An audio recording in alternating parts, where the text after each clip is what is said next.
శుక్లాంబరధరం విష్ణుం శశివర్ణం చతుర్భుజం ప్రసన్నవదనం ధ్యాయేత్ సర్వవిఘ్నోపశాంతయేత్. గురుర్బ్రహ్మా గురుర్విష్ణుః గురుర్దేవో మహేశ్వరః గురుః సాక్షాత్ పరబ్రహ్మ తస్మై శ్రీ గురవై నమః.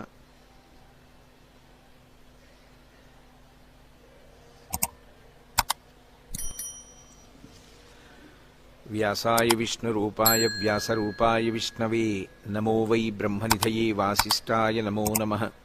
కూజంతం రామ రామీతి మధురం మధురాక్షరం ఆరుహ్య కవితాశాఖాం వందే వాల్మీకికోకిలం. శ్రుతిస్మృతిపురాణానాం ఆలయం కరుణాలయం నమామి భగవత్పాదశంకరం లోకశంకరం. వాగర్ధావివ సంపృక్తౌ వాగర్ధప్రతిపత్తయే జగతః పితరౌ వందే పార్వతీపరమేశ్వరౌ. సూక్తిం సమగ్రయతున స్వయమేవ లక్ష్మీః శ్రీరంగరాజమహిషీమధురైః వైదగ్ధ్యవర్ణగుణగుంభనగౌరవైర్యాం కండూలకర్ణకుహరాः కవయోధయంతి. హైమోర్ధ్వపుండ్రమజహన్మకుటం సునాసం మందస్మితం మకరకుండలచారుగండం బింబాధరం బహుళదీర్ఘకృపాకటాక్షం శ్రీవేంకటేశముఖమాత్మనిసన్నిధత్తాం. విమలపటి కమలకుటి పుస్తకరుద్రాక్షసస్తహస్తపుటి కామాక్షి పక్ష్మలాక్షి కలిత విపంచి విభాసి వైరించి. మనోజవం మరుతతుల్యవేగం జితేంద్రియం బుద్ధిమతాం వరిష్టం వాతాత్మజం వానరయూథముఖ్యం శ్రీరామదూతం శిరసా నమామి. ఆపదామపహర్తారం దాతారం సర్వసంపదాం లోకాభిరామం శ్రీరామం భూయో భూయో నమామ్యహం. జయత్యతిబలో రామో లక్ష్మణశ్చ మహాబలః రాజాజైతి సుగ్రీవో రాఘవేణాభిపాలితః. దాసోహం కోసలేంద్రస్య రామస్యాక్లిష్టకర్మణః హనుమాన్ శత్రుసైన్యానాం నిహంతా మారుతాత్మజః. నరావణసహస్రం మే యుద్ధే ప్రతిఫలం భవేత్ శిలాభిస్తు ప్రహరతః పాదపైశ్చ సహస్రశః. అర్దయిత్వా పురీం లంకాం అభివద్య చ మైథిలీం సమృద్ధార్థో గమిష్యామి విశతాం సర్వరక్షసాం. ధర్మాత్మా సత్యసంధశ్చ రామో దశరథిర్యది పౌరుషీ చ ప్రతిద్వంద్వశరైనం జహిరావిణం. హరి ఓం. పరమేశ్వర స్వరూపమైన సభకి నమస్కారం. నేను ఇవాళ యాదృచ్ఛికంగా ఉదయం వేళ ఎందుకో పుస్తకాల బీరువా దగ్గర నించుని చంద్రశేఖర పరమాచార్య స్వామి వారి యొక్క పాదాలు కనపడుతున్నటువంటి ఒక పుస్తకం ఒకటి నా దగ్గర ఉంటే ఆ పుస్తకాన్ని తీసి యథాలాపంగా ఇలా అన్నాను. అంటే ప్రదోషవేళయందు శివనామమును చెప్పినటువంటి వాడు పొందేటటువంటి ఫలితమేమో వాక్కుల చేత చెప్పటము సాధ్యము కాదు. ప్రదోషవేళయందు చెప్పబడినటువంటి శివనామము యొక్క ఫలితమును చెప్పే ప్రయత్నమును కూడా చేయరాదు. ఎందుచేత అంటే అంత గొప్ప ఫలితం వస్తుంది కనుక. స్వయంగా చంద్రశేఖర పరమాచార్య స్వామి వారు చెప్పినటువంటి మాటలున్న పేజీ నాకు అలవోకగా కనబడితే నేను ఎంతో సంతోషించాను. ఫోన్లే నిన్ననే అనుకోకుండా నేను ఈ మాట అన్నాను. ప్రదోషవేళలో శివనామం చెప్పుకున్నటువంటి ఫలితం మనకి అనుభవంలోకి వచ్చిన తర్వాత తెలుస్తుంది దాని గొప్పతనం ఏమిటోనని. ఇవాళ మనకి యాదృచ్ఛికంగా ఇది గురువుల నోటి వెంట వచ్చిన మాటగా పుస్తకంలో కనపడింది. ఇది చాలా ఆనందదాయకమైన విషయం అని అనుకున్నాను. కనుక మనం ఇప్పుడు చక్కగా సంతోషంతో పూనికతో భక్తితో ప్రదోషవేళ కనుక ఆ శివాష్టోత్తరాన్ని చదివి తదనంతరము ప్రవచనాన్ని ప్రారంభం చేసుకుందాం.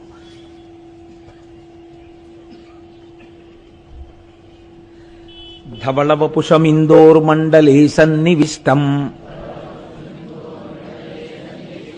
భుజగవలయహారం భస్మదిగ్ధాంగమీశం మృగయ పరశుపాణిం చారు చంద్రార్ధమౌళిం హృదయ కమల మధ్యే సంతతం చింతయామి. చారు చంద్రార్ధమౌళిం అంటారు ధ్యానంలో. చంద్రమౌళీశ్వరుడిగా ఆరాధన చేస్తారు. 4 వర్ణముల వారు సమస్త ఫలితములను పొందడానికి చంద్రమౌళీశ్వరారాధన చేయవలెను అని శాస్త్రం విధించింది. కనుక చంద్రమౌళీశ్వరారాధన చెయ్యడం కోసమని బహుశः నా ఊహ సత్యమైతే 1,00,000 ఇళ్లల్లో ఒక్క ఇంట్లోనైనా ఉండడానికి అవకాశం లేనటువంటి ఒక అత్యద్భుతమైనటువంటి పార్వతీ పరమేశ్వరుల యొక్క రూపంతో కూడిన మూర్తిని మహాశివరాత్రి నాడు 5 పైసలు ఖర్చు లేనటువంటి అద్భుతమైన చంద్రమౌళీశ్వరారాధన మనందరం కలిసి చేసుకుందాం. దానికి మనకి అపర భగీరథుడు గోపాలకృష్ణ గారు ఉండనే ఉన్నారు. ఆ కార్యక్రమాన్ని ఆయనకి చెప్పేస్తే ఆయనే తంటాలు పడి అన్ని ఏర్పాట్లు చేసుకుంటారు. మనందరం హాయిగా కూర్చుని 5 పైసలు ఖర్చు లేకుండా అని నేను అనేశాను కాబట్టి ఇంకా దానికి ఏం ఉండదన్నమాట ఖర్చు. అలా చేసుకోవడం గోపాలకృష్ణ గారి బాధ్యత, ఇంకా మనకే సంబంధం లేదు. ఆయనకి నా ఎందున్న గౌరవం అటువంటిది. ఇంత మాట వీడన్నాడు ధూర్తతనంగా ఆయన అనుకోరు, దాన్ని అమలు చేయడానికి ప్రయత్నిస్తారు. కాబట్టి మహాశివరాత్రి నాడు అటువంటి మూర్తికి మనం ఆరాధన చేద్దాం. చారు చంద్రార్ధమౌళిం హృదయ కమల మధ్యే సంతతం చింతయామి. శివో మహేశ్వర శంభు పినాకీ శశిశేఖర వామదేవో విరూపాక్ష కపర్దీ నీలలోహిత శంకర శూలపాణిశ్చ ఖట్వాంగీ విష్ణువల్లభ శపి విష్ణోంబికానాథ శ్రీకంఠో భక్తవత్సల భవశర్వస్త్రిలోకేశ స్థితికంఠ శివాప్రియ ఉగ్ర కపాలీ కామారీ అంధకాసురసూదన గంగాధరో లలాటాక్షకాలకాల కృపానిధి భీమ పరశుహస్త మృగపాణిర్జటాధర కైలాసవాసీ కవచీ కఠోరస్త్రిపురాంతక వృషాంకో వృషభారూఢో భస్మోద్ధూళిత విగ్రహ సామప్రియ సర్వమయస్త్రయీమూర్తిరనీశ్వర సర్వజ్ఞ పరమాత్మా చ సోమసూర్య అగ్నిలోచన హవిర్యజ్ఞమయ సోమ పంచవక్త్ర సదాశివ విశ్వేశ్వరో వీరభద్రో గణనాథ ప్రజాపతి హిరణ్యరేతా దుర్ధర్షో గిరిశో గిరీశో నఘః భుజంగభూషణో భర్గో గిరిధన్వీ గిరిప్రియః కృత్తివాసాః పురారాతిర్భగవాన్ ప్రమదాధిపః మృత్యుంజయః సూక్ష్మతనుర్జగద్వ్యాపీ జగద్గురుః వ్యోమకేశో మహాసేన జనకశ్చారు విక్రమః రుద్రో భూతపతిస్థాణుర్రహిర్భూజ్ఞో దిగంబరః అష్టమూర్తిరనేకాత్మా సాత్విక శుద్ధ విగ్రహః శాశ్వత ఖండ పరశుః అజపాశ విమోచకః మృఢ పశుపతిర్దేవో మహాదేవో వ్యయో హరిః పూషదంతభిదవ్యగ్రో దక్షాద్ధర హరోహరః భగనేత్రభిదవ్యక్త సహస్రాక్ష సహస్రపాత్ అపవర్గ ప్రదోనంతస్తారక పరమేశ్వరః ఏవం శ్రీశంభుదేవస్య నామ్నామష్టోత్తరం శతం శ్రీశివాష్టోత్తరశతనామస్తోత్రం సమాప్తం.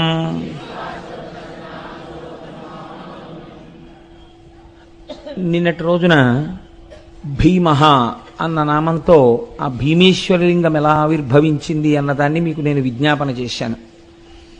దాని యందు 2 ఉంటాయి.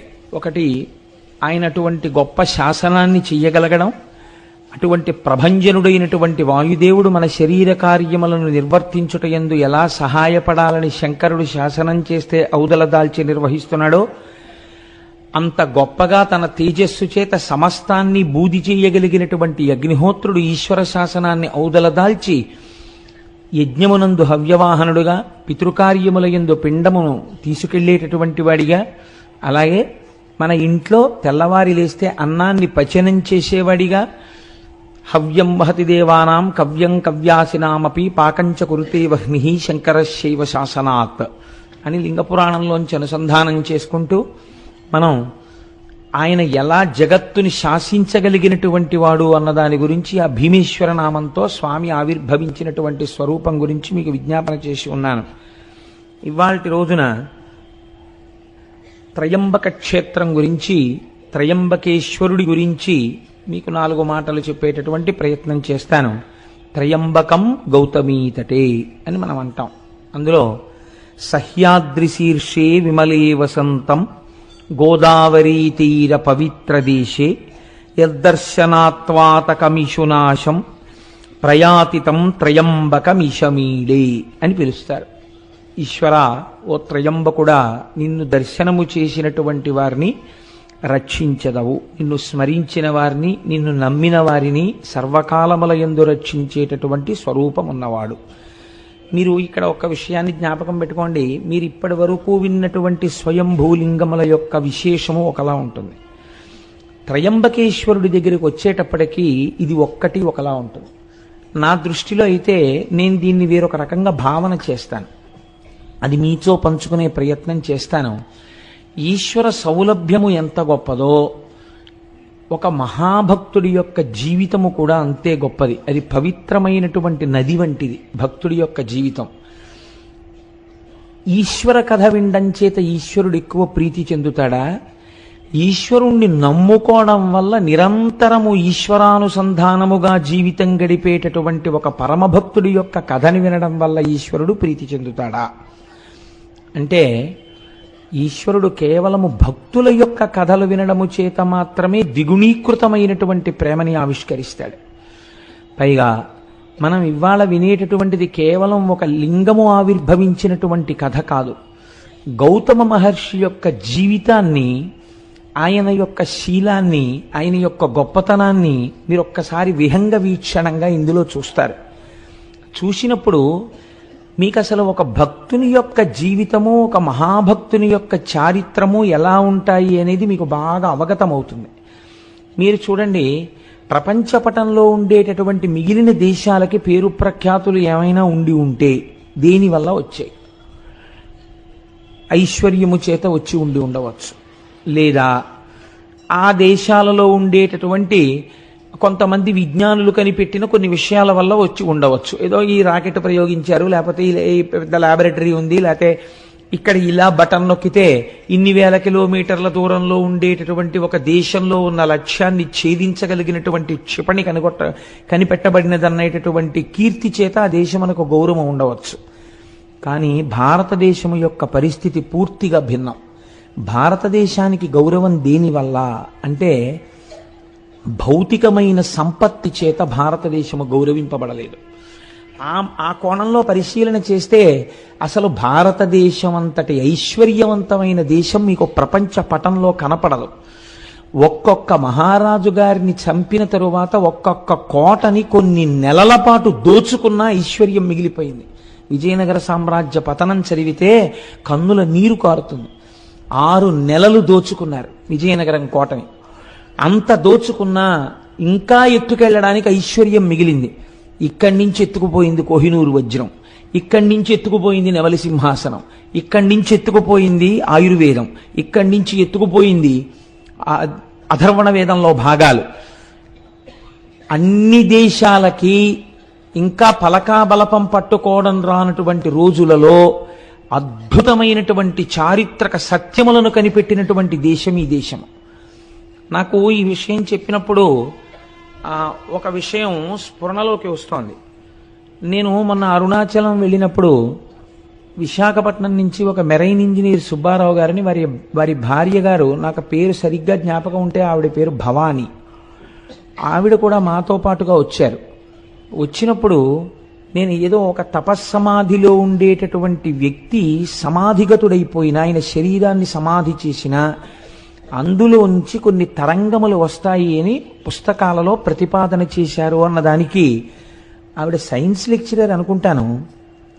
ఈ మధ్య కాలంలోనే దీని మీద ఒక పుస్తకం వచ్చింది కోటేశ్వరారు, ఇది పరమ సత్యం అండి, అది ఎలా వస్తుంది అన్న దాని గురించి ఆవిడ నాకు ఆ విజ్ఞాన శాస్త్రానికి సంబంధించినటువంటి భాషలో మాట్లాడారు.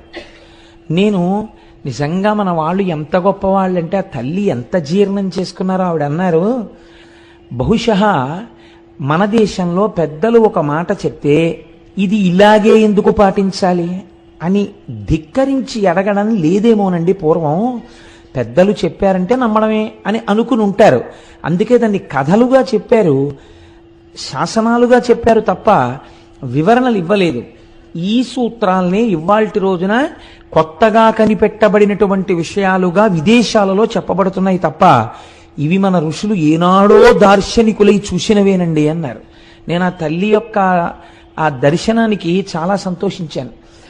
మీరు చూడండి, మన దేశంలో కీర్తి దేని వలన వచ్చింది అంటే, ఒక్క సత్యాన్ని పట్టుకొని అబద్ధం ఆడకుండా ఆడిన మాటకి నిలబడిపోయి జీవితంలో ఏవైనా పక్కన పెట్టి సత్యానికి కట్టుబడినటువంటి వాడు త్రిమూర్తులను కిందకి ఎలా దింపగలడో చూపించిన వాడు హరిశ్చంద్రుడు.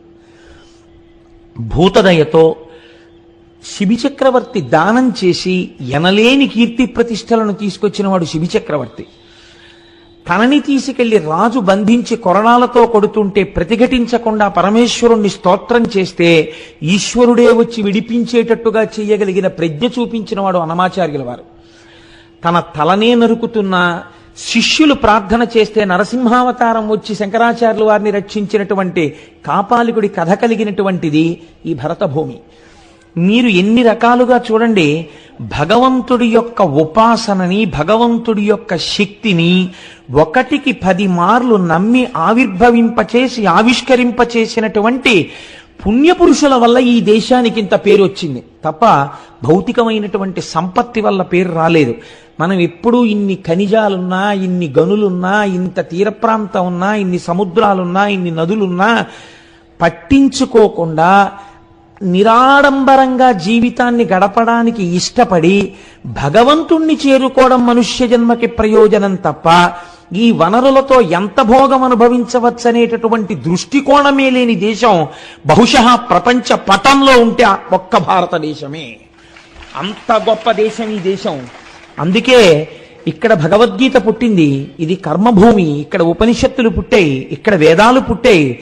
అంత క్రైస్తవ మతాధిపతి అయినటువంటి పోప్ జాన్ పాల్ II భారతదేశంలో విమానం ల్యాండ్ అయినప్పుడు ల్యాడర్ మించి మెట్లు కిందకి దిగి భరతమాత మీద కాలు పెట్టకుండా మోకాళ్ల మీద వంగి ఈ దేశపు నేలని ముద్దు పెట్టుకొని భగవద్గీత పుట్టిన చోట, వేదాలు పుట్టిన చోట, ఉపనిషత్తులు పుట్టిన చోట లెక్క పెట్టడానికి వీలు లేనంత మంది మహాపురుషులు పుట్టి నాదోపాసనతో, వేదోపాసనతో, భక్త్యోపాసనతో, కర్మోపాసనతో ఈశ్వరుణ్ణి 1కి 10 మార్లు సాక్షాత్కరింపచేసినటువంటి భూమిని నా పాదంతో తాకడానికి నా మనసు ఒప్పలేదు, నాకు అర్హత లేదు, ముద్దాడి దిగుతున్నానని కాలు పెట్టాడు ఒక విదేశీయుడు. ఈ జాతి ప్రతిష్ట ఎంత గొప్పదో దాన్ని మీరు ఆలోచించండి. అటువంటి జాతికి మనం వారసులం. అటువంటి పుణ్యభూమి మీద కాలు పెట్టి తిరుగాడుతున్నటువంటి అదృష్టవంతులం. విశేషించి ఆంధ్రదేశంలో ఉన్నవాడు ఒక్క రాత్రి నిద్రపోతే శ్రీశైలం వెళ్ళిపోతాడు. ఒక్క రాత్రి రైల్లో పడుకుంటే తెల్లవారేటప్పటికి వెంకటాచలం వెళ్ళిపోతాడు. ఎటైనా వెళ్ళగలడు. అనేకమైనటువంటి పుణ్యనదులతో త్రిలింగ దేశంలో మనం ఉంటున్నాం. మనంతటి భాగ్యవంతులు వేరొకరు ఉండరు. ఎన్ని జన్మల పుణ్యమో భౌతిక సంపత్తితో, అర్థం పర్థం లేని సుఖభావనతో, ఎప్పుడూ అనేక రకాలైనటువంటి కామ సంబంధమైనటువంటి విషయాలతో కొట్టుకుపోయేటటువంటి సంస్కృతి యందు పుట్టకుండా ప్రపంచపటంలో తెల్లవారి లేస్తే భగవన్మయంగా జీవితం గడిపేటటువంటి జీవగడ్డ యందు మనం పుట్టేటట్టుగా అనుగ్రహించినటువంటి ఈశ్వరుడికి మనం ఎన్ని ప్రణతులిడాలి. నేను ఇవాళ ఎందుకు ఈ ఉపోద్ఘాతం మీతో విజ్ఞాపన చేయవలసి వచ్చిందంటే, మీరిప్పుడు వినబోయేటటువంటి త్రయంబకేశ్వర లింగం అటువంటిది. మీరు ఆ శివలింగము గొప్పదా, గౌతముడు గొప్పవాడా అని మీరు విచారణ చేస్తే, ఒకలా ఆలోచించి చూస్తే ఇక్కడ మాత్రం గౌతముడే గొప్పవాడు. ఇది అందుకే మిగిలినటువంటి లింగముల దగ్గర ఒక్క లింగం ఆవిర్భవించింది, 2 లింగములు ఆవిర్భవించాయి. త్రయంబకం విషయంలో అలా కాదు, ఒక నది ఆవిర్భవించింది, ఒక శివలింగం ఆవిర్భవించింది. మనం తెల్లవారి లేస్తే ఏ నదీ జలాలు తాగి బతుకుతున్నామో ఆ నదిని తీసుకొచ్చిన మహాపురుషుడి చరిత్ర ఇవాళ రాబోతోంది. మనం భవతి అంటారు సంస్కృతంలో. భవతి అంటే ఉన్నాను. ఇవాళ మనందరం భవతి ఉన్నాము అంటే దానికి కారణం ఎవరో తెలుసా అండి? గౌతమ మహర్షి. ఆయన తెచ్చిన గోదావరి నీళ్లే కదండి మనం తాగుతున్నాం. అటువంటి మహాపురుషుడి యొక్క చరిత్ర ఇవాళ మనం వినబోతున్నాం. దీనికి ఈశ్వరుడు నిజంగా ఎంత సంతోషాన్ని పొందుతాడో చూడండి. వీళ్ళు కృతజ్ఞతాభావంతో వింటున్నారని ఆనందిస్తాడు. ఇప్పుడు మీరు ఆ కోణంలో నేను ఎందుకు ఈ విషయాన్ని మీకు విజ్ఞాపన చేశానంటే, ఇప్పుడు నేను చెప్పబోయేటటువంటి విశేషాన్ని మీరు ఆ కోణంలో పరిశీలన చేస్తే, ఎందుకు ఈ మాట అన్నారు? లింగ ఆవిర్భావము కన్నా మహాత్ముని యొక్క జీవితమే గొప్పది ఒకలా చూస్తే అని అన్నారే, అలా ఎక్కడుంది ఇందులో అన్న విచారణ చేస్తూ మీరు వినే ప్రయత్నం చెయ్యండి. అది మీ జీవితానికి కూడా ఎంత గొప్ప కొత్త కోణాన్ని తొడుగుతుందో ఆలోచించండి. దీన్ని ప్రారంభం చేస్తూ శివమహాపురాణంలో ఒక మాట చెప్తారు. మునికులమందు గౌతముడమోఘ తపో విభవాజ్యుడై భృశంబనిశము శంభులింగనియ అనిశము శంభులింగ నియతార్చన సల్పుచు పత్నితో వసించను హరువొప్ప బ్రహ్మగిరి చేరువనొక్క వనస్థలంబునన్ అనువుగ శిష్యకోటి తన ఎండ పఠింపగ న్యాయశాస్త్రముల్. గౌతముడు చాలా గొప్ప మహర్షి. ఆయన గురించి ఎంత చెప్పినా తక్కువే. అటువంటి గౌతమ మహర్షి తన శిష్యులతో కలిసి ప్రతిరోజు శంభులింగారాధనమును చేస్తున్నాడు. ఆ లింగమునకు ఆయన ఏమని పేరెట్టుకున్నాడో చూడండి. శంభులింగాన్ని నేను ఆరాధన చేస్తున్నాను అన్నాడు. ఇది పూర్వకాలంలో మీరు ఒక 50 పేర్లు చూస్తే 51వ పేరు ఇది ఉండేది, శంభులింగం అని. అసలు ఈ పేరే కనుమరుగైపోయింది.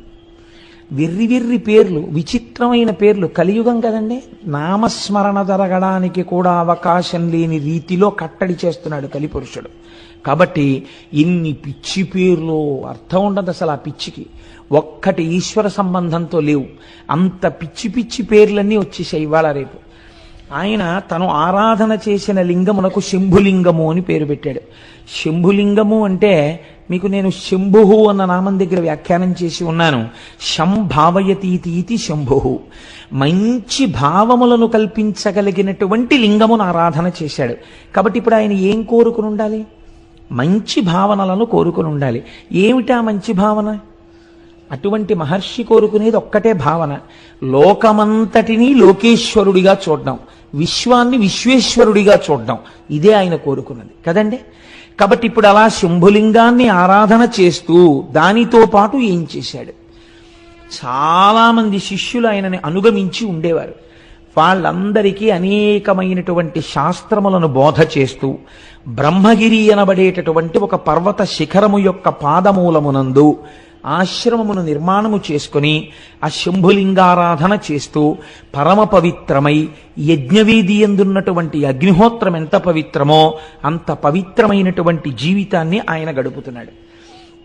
ఇలా గడుపుతుండగా అంతకొండొక కాలంబునందు పొడమికడు అనావృష్టి పొదలని ఎక్కడలగాని త్రావ నీళ్లులు కరువయ్యే గ్రాసం అసలే శూన్యమయ్యను దశలనే చోటనేని. ఇలా నడుస్తుండగా కొంతకాలానికి భయంకరమైనటువంటి క్షామం వచ్చింది. ఆ క్షామమునకు కారణం ఏమిటి? అనావృష్టి. వర్షాలు పడలేదు. వర్షాలు పడకపోతే ఎక్కడా నీరు లేదు. నీరు చాలా గొప్పదండి శాస్త్రంలో. ఎందుచేతనో తెలుసా అండి? మీకు నీరు లేకపోతే మొట్టమొదట పాడైపోయేది ఇది. అంటే ధర్మము లోపించిపోతుంది. నీటికి ఒక రకమైనటువంటి ప్రయారిటీ ఉంటుంది. మీరు చూడండి, నేను హైదరాబాద్లో ఒక 7-8 సంవత్సరాల క్రితం మా తమ్ముడి ఇంటికి వెళ్ళాను. వాడప్పుడు ఆ విద్యానగర్ ఏరియాలో ఎక్కడో నల్లకుంట ఏరియాలో ఉండేవాడు. సాయంకాలం స్నానం చేసి నేనేదో సంధ్యావందనం చేసుకుందామని స్నానం చేయబోతుంటే వాడు అన్నాడు, అన్నయ్య నువ్వేమనుకోకు, ఇక్కడ 2 పూట్ల స్నానం చేయడం కుదరదన్నయ్య, అతి కష్టం మీద నీళ్లు తెచ్చుకుంటాం, ఇక్కడ నువ్వేదో పవిత్రోవా సర్వావస్థాంగతోపివా యస్మరేత్ పుండరీకాక్షం స్వాహ్యాభ్యంతర శుచి పుండరీకాక్ష పుండరీకాక్ష పుండరీకాక్ష అనుకుని సంధ్యావందనం చేసుకోన్నాడు.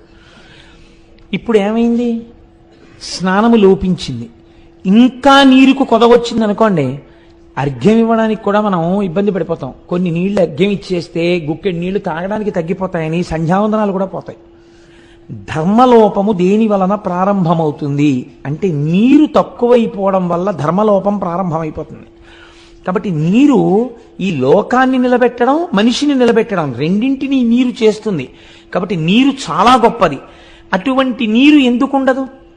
ఒక్కటే కారణం, నీరు ఎందుకు భూమి మీద తగినంత దొరకని రోజులు వస్తాయి అని అడిగితే దీనికి లింగ పురాణం సమాధానం చెప్పింది. సంజీవనము సమస్తస్య జగత సలిలాత్మిక భవయిత్యుచ్యతే మూర్తిర్భవస్య పరమాత్మనః అని. భవ అంటే బతికించువాడు, ఏ రూపంలో బతికిస్తాడు?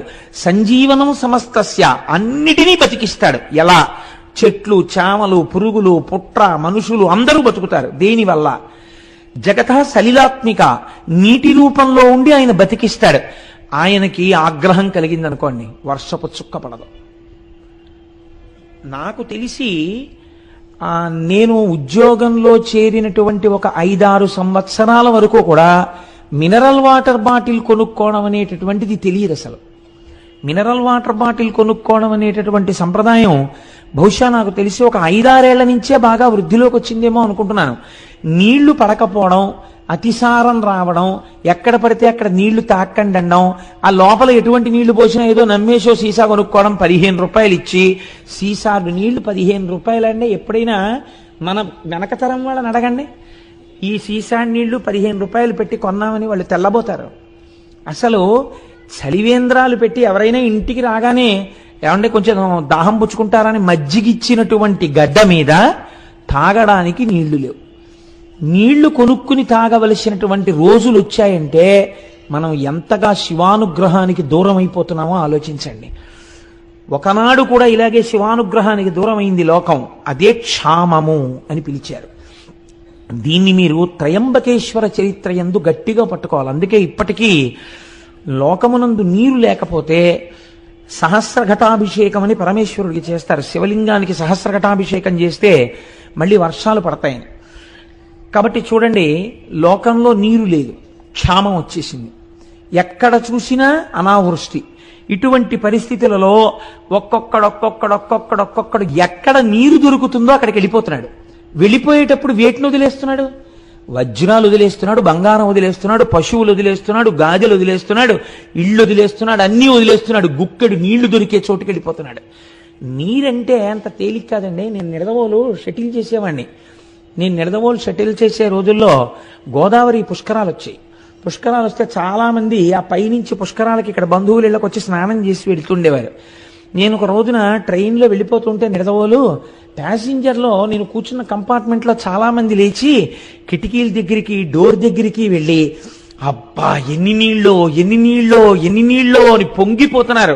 బ్రిడ్జ్ నుంచి ట్రైన్ వెళ్ళిపోతుంటే నాకు చాలా ఆశ్చర్యం అనిపించింది. అది ఎన్ని నీళ్ళో ఎన్ని నీళ్ళో ఏంటి? మనం గోదావరి వచ్చిందంటాం అంతే చాలా క్యాజువల్గా.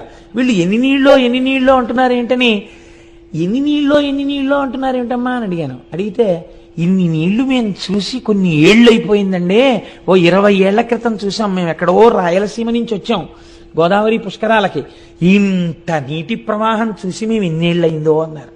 వాళ్ళకి తెలుస్తుంది దాని అందం ఏమిటో, వాళ్ళకి తెలుస్తుంది అందులో తృప్తి ఏమిటో. మనం గౌతమ మహర్షి అనుగ్రహంతో కావలసినన్ని నీళ్లు పొందుతున్నాం కాబట్టి ఆ మహర్షిని కూడా తలుచుకోవడం మానేశాం. అక్కర్లేని విగ్రహాలు త్రిలింగ దేశంలో ఎన్నున్నాయో. ఇంతగా మనకి గౌతమీ నదిని తీసుకొచ్చి దాహార్తిని తీరుస్తున్నటువంటి గౌతమ మహర్షి యొక్క విగ్రహ ప్రతిష్ఠ జరిగినటువంటి ఆలయాలు ఈ ప్రాంతాల్లో ఎన్నున్నాయి నాకు చూపించండి. ఇది మన కృతజ్ఞత. ఎందుకు శివుడు అనుగ్రహించాలి మనని? కాబట్టి వాటర్ బాటిల్స్ కొనుక్కోవలసి వచ్చిందంటే కొనుక్కోవలసి వస్తుంది కదండి. కాబట్టి ఇప్పుడు ఏమైంది, కొంతకాలానికి భయంకరమైనటువంటి అనావృష్టి చేత లోకం బాధపడుతోంది. ఇటువంటి అపారమైనటువంటి బాధ చేత లోకంలో ఉన్న వాళ్ళందరూ వెళ్ళిపోతున్నారు. వెళ్ళిపోతుంటే ఆయన చూశాడు. చూసి అయ్యయ్యో ఇలా అయిందేమిటి, నేను ఎలా అయినా ఈ లోకము యొక్క బాధని తీర్చే ప్రయత్నం చేస్తాను అన్నాడు. ఇది ఎందుకండి గౌతముడికి? మీరు కొంచెం జాగ్రత్తగా ఆలోచించండి. తోచనమ్మ తోడికోడలు పుట్టింటికి వెళ్ళిందని, అనావృష్టి వచ్చి వర్షాలు లేక లోకంలో అందరూ బాధపడి చచ్చిపోతుంటే వెళ్ళిపోతుంటే, ఈ నీరు లేకుండా జీవులు పడుతున్న బాధ నేను తీర్చే ప్రయత్నం చేస్తానని గౌతముడు ఎందుకనాలి? ఇదే ఆయన చేసినటువంటి శంభులింగారాధనము. నాకు తపశ్శక్తి ఉంది కాబట్టి నేను ఇలా అంటే అందులోకి నీళ్ళు వచ్చేస్తే గొప్ప కాదు. రమణ మహర్షి తిరువణ్ణామల ఎంత ఎండిపోయింది ఒకప్పుడు. రమణాశ్రమంలో ఉన్న వాళ్ళు కూడా వెళ్ళిపోతున్నారు. వెళ్ళిపోతుంటే రమణుల దగ్గరికి వచ్చి చెప్పారు, అందరూ వెళ్ళిపోతున్నారండి, నీళ్లు లేవన్నారు. అంటే రమణులు అన్నారు, వెళ్ళిపోవడం ఎందుకు, నీళ్లు లేకపోతే వెళ్ళిపోతారా, ఈశ్వర కృప ఉంటే నీళ్లు ఎందుకు రావు అని అక్కడ గొంతు కూర్చుని 4 చారలు మట్టి తీశారు. ఇలాగా అంతే జల పుట్టింది. అదే రమణబావి అని పిలుస్తారు. తిరువణ్ణామల ఎంత ఎండిపోతుంది, రమణాశ్రమంలో ఉన్న రమణబావి ఎండదు. దానికి కావ్యకంఠ గణపతి ముని పేరు పెట్టారు, రమణతీర్థము అని పేరెట్టారు దానికి. కాబట్టి మహాపురుషులు సృష్టించగలరు, వారి తపశ్శక్తి చేత వారు సంకల్పం చేస్తే వస్తుంది. గౌతమ మహర్షి తలుచుకుంటే రోజు ఒక కొండ నీళ్లు తేలేంటి, ఆదిశంకరాచార్యులు వారు తలుచుకుంటే పూర్ణానదినే అమ్మగారి స్నానానికి తీసుకొచ్చారే, అటువంటిది ఓ కొండ నీళ్లు ఆయన తన కోసం తెచ్చుకోలేరా? ఆయన బాధ అది కాదు, ఆయన బాధ లోకం కోసం. ఇది విశ్వమునందు విశ్వేశ్వరుని చూచుట, లోకమునందు లోకేశ్వరుని చూచుట.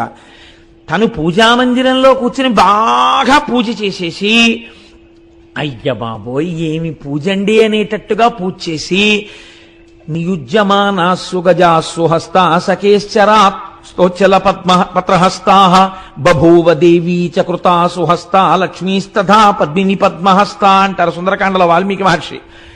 పూజామందిరంలోనేమో లక్ష్మీదేవికి పూజ, బయటికి వచ్చేమో సీతమ్మ తల్లిని బాధ పెడుతూ ఉండడం. ఎందుకు వచ్చిన దిక్కుమాలిన పూజ? అది కాదు పూజ అంటే. తాను లోకమునందు ఒక భాగము, ఈ లోకము ఈశ్వర స్వరూపము కాబట్టి లోకము బాధపడితే ఇది ఈశ్వరుడి బాధ కాబట్టి నేను లోకమును రక్షించాలి, అది నా పూజలో అంతర్భాగము అని ఆయన అనుకున్నాడు. ఇది ఆయన చేసినటువంటి శంభులింగారాధన. కాబట్టి ఇప్పుడు ఆయన జలముల యొక్క అధిదేవతను గురించి తపస్సు చేశాడు.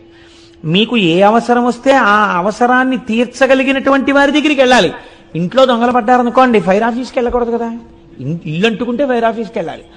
అదేంటంటే మా దగ్గరికి వచ్చారంటే మీరు ఖాళీగా ఉన్నారని వచ్చామంటే అంటే వాళ్ళు ఏం చేస్తారు? ఇంట్లో దొంగలు పడితే పోలీస్ ఆఫీస్కి వెళ్ళాలి. ఈశ్వరుడు లోకం కృతజ్ఞతతో ప్రవర్తిస్తోంది. కృతజ్ఞులైనటువంటి వారికి ఎందుకు ఉపకారం చెయ్యాలి? వీళ్ళ బుద్ధి మరల్చాలంటే నేను వీళ్ళని శిక్ష వెయ్యాలి. తండ్రి కొడుకుని మార్గంలో తేవడానికి ఎలా శిక్షిస్తాడో అలా నేను శిక్షించాలి. కాబట్టి మీరు వర్షించకండి అని ఆజ్ఞాపించాడు. నువ్వు తపస్సు చేశావు, నేను సంతోషించాను, కానీ నేను మాత్రం వర్షించడం కుదరదు, జల సమృద్ధిని లోకమునకు ఇవ్వను. మీరు చాలా జాగ్రత్తగా గమనించండి ఇందులో ఒక విషయాన్ని. మనకి ఈశ్వరుడు ఇచ్చాడు కదా అని అనుభవించుకుంటూ వెళ్ళిపోతే, అందుకే సనాతన ధర్మమునందొక్కదాని యందు మాత్రమే అగ్నికార్యం ఉంది, ఇంకా మీకు ఎక్కడా లేదు. ఇది అగ్నికార్యంలో అగ్నిహోత్రుణ్ణి పిలిచి హవ్యవాహనాన్ని పిలిచి మీరు అనుభవిస్తున్నటువంటి భోగములన్నీ దేవతల యొక్క అనుగ్రహము చేత వస్తున్నాయి కాబట్టి ఆ దేవతలకి హవిస్సులు మీరు ఇవ్వాలి. ఆ హవిస్సుని దేవతలు అందుకుంటారు. అందుకుని వారు మీ పట్ల కృతజ్ఞులై, చూడండి తిన్న ఇంటికి వాసాలు లెక్కెట్టాడంటారు. మీరు హవిస్సు ఇవ్వడం అంటే వాళ్ళకి భోజనం పెట్టడం. వాళ్ళు భోజనం చేశారనుకోండి, వాళ్ళు మీ పట్ల సంతుష్టులవుతారు, వాళ్ళు మీకు అపకారం చేయరు, వాళ్ళు మీకు తిరిగి ఉపకారం చేస్తారు. ఎవరెవరు ఏం చెయ్యగలరో ఆ ఉపకారాన్ని వాళ్ళు చేస్తారు. పర్జన్యుడు వర్షాన్ని కురిపిస్తాడు, భూమి సస్యశ్యామలమవుతుంది, వాయుదేవుడు చక్కగా వీస్తాడు, ప్రభంజనుడు కాకుండా లోకమంతా సుభిక్షంగా ఉంటుంది. అందుకే అగ్నికార్యం చేయడం, యజ్ఞం చెయ్యడం, యాగం చెయ్యడం ఈ జాతికి మాత్రమే ఉన్న సొత్తు. అందుకే ఇది కర్మభూమి. తాను బ్రతకడం కాదు, 10 మందిని బ్రతకడం నేర్పించినటువంటి భూమి ఈ భూమి. ఎప్పుడు యాగాలు యజ్ఞాలు మానేశారో అప్పుడే దేశానికి క్షామం బయలుదేరింది. అందుకే మనం చూడండి, రేపు ఏం చేస్తున్నాం, 3 క్రతువులు చేస్తున్నాం. ఒకటి సుబ్రహ్మణ్యుడికి పాలాభిషేకం. మీరు వింటారు, మళ్ళీ ఇప్పుడు నేను చరిత్రచరణం అవుతుంది. ఆ కావిడి ఎత్తితే చాలంతే 12 తరాల తర్వాత ఎప్పుడో వంశం పెరగకుండా రావలసినటువంటి ప్రమాదాన్ని ఇప్పుడు తీసేస్తాడు ఆ కావిడిని ఎత్తిన వాడికి సుబ్రహ్మణ్యుడు. ఆ పాలు అభిషేకం చేస్తారు, మూర్తి చల్లబడుతుంది. మూర్తి చల్లబడగానే ఎంతమంది ఆ అభిషేకాన్ని చూస్తూ శబ్దం వింటారో అభిషేక మంత్రాల్ని, వాళ్ళందరి కోరికలు సిద్ధిస్తాయి. దేవతల్ని పిలిచి హవిస్సిస్తారు, అగ్నిహోత్రంలో హోమం చేస్తారు. ఆ రోజున చేసినప్పుడు ఆయన ఈ గోత్రనామాలతో హవిస్సు పుచ్చుకుంటాడు. పుచ్చుకున్న తర్వాత వీళ్ళందరికీ ఆయన యోగక్షేమాలు చూస్తాడు. సాయంకాలం కళ్యాణం జరుగుతుంది. ఇందులో అందరూ పాల్గొనలేకపోయారు, మరి వాళ్ళ పరిస్థితి ఏమిటి? అందుకే సాయంత్రం కళ్యాణం చేసి అందరూ చూస్తుండగా కళ్యాణం చేసి కళ్యాణపు అక్షతలు అందరి మీద వేస్తారు. కాబట్టి ఇంతమందిని కూర్చోబెట్టడం కష్టం కాబట్టి కొంతమందిని కూర్చోబెడతారు, కానీ ఫలితం మాత్రం అందరికీ వచ్చేటట్టు ప్రయత్నం చేస్తారు. కానీ ఖచ్చితంగా అందు పాల్గొంటున్న వాళ్ళ యొక్క యశము ద్విగుణీకృతముగా ఉంటుందన్నది మాత్రం శాస్త్రవాక్కు. అందులో ఏమీ సందేహం లేదు. నేను నిస్సందేహంగా చెప్తున్నాను, 200 మంది భాగ్యవంతులే. ఏదో సుబ్రహ్మణ్యానుగ్రహం లేకుండా అంత క్రతువులో పాల్గొనడం కుదరదు. కాబట్టి చూడండి, ఇప్పుడు ఆయన నేను వర్షమును కురిపించలేను, కానీ నీకొక్క ఉపకారం చేస్తాను. ఏమిటో తెలుసా? ఎవడి భయం వల్ల ఈ వాయువు వీస్తోందో, ఎవడి భయం వల్ల ఈ సముద్రుడు దాటి భూమి మీదకి రాడో, ఎవరి భయం వల్ల అగ్నిహోత్రం ఉపకారం చేసి వంట చేస్తోందో వాడి భయం వల్లే నేను కూడా నీటిని తేలేను. కానీ నువ్వింత తపస్సు చేశావు, నువ్వు నన్ను అడిగావు నీరు కావాలి అని. లోకమునకంతటికి నీరు నేను ఇవ్వలేను, అలా ఇస్తే ఈశ్వర శాసనోల్లంఘనం జరుగుతుంది. నీకిస్తాను నీరు. ఎలా ఇస్తానో తెలుసా? నీకొకలా ఇస్తాను. కావున నేను వృష్టికెటు గర్తను కాగల, ఒక్క గర్తమున్నీవిక త్రవ్వికొన్న అచట నీరము నించెద, జానుదగ్నమచ్చో వివిధౌషధీతతి బ్రను ఫల ద్రుమ కరంబదమున్ ముదంబు ఆవహిలంగ కూర్చికొనుము అరకయుండు జలంబులెప్పుడు. నా మీద పెట్టకు నీళ్లు తెమ్మని, నువ్వు ఒక చిన్న గుండం తవ్వు, నేనేం చేస్తానో తెలుసా? అందులో నీళ్లు పోస్తాను. అప్పుడు నన్ను పరమశివుడు అడగలేడు, ఎందుకు ఇచ్చావు నీళ్లు, నేను వద్దంటే అనలేడు. గౌతముడు మహానుభావుడు, తెల్లవారి నీలింగార్చనే చేస్తున్నాడు. కాబట్టి ఆయన అంత తపస్సు చేశాడు. ఆయనకి మాత్రం ఒక కుండంలో నీళ్లు పోశారని చెప్తాను. నువ్వు ఎంత కుండం తీయగలవో అంత కుండం తీ, నేను అందులోకి నీరు పోస్తాను. ఒక్క వరం ఇస్తాను, ఏమిటో తెలుసా? కుండం ఆరదు, అందులో ఎప్పుడు నీళ్లుంటాయి. ఇప్పుడు నువ్వేం చేస్తావో తెలుసా? నా మీద పెట్టకు, లోకాన్ని బతికిస్తానంటున్నావు కదా, నువ్వు మీ ఆవిడ కలిసి ఈ నీళ్ళన్నీ పట్టుకెళ్ళి ఎన్ని ఎకరాలకు పోయగలరో అన్నింటికి పోసుకోండి, ఎన్ని పంటలు పండించుకోగలరో పండించుకోండి, ఎంతమందికి అన్నం పెట్టగలరో పెట్టుకోండి. తడి ఉంటే కదా పంటలు పండుతాయి, తడు ఉంటే కదా దాహం తీరుతుంది. ఇందులో నీరు తరిగిపోకుండా నేను చూస్తా.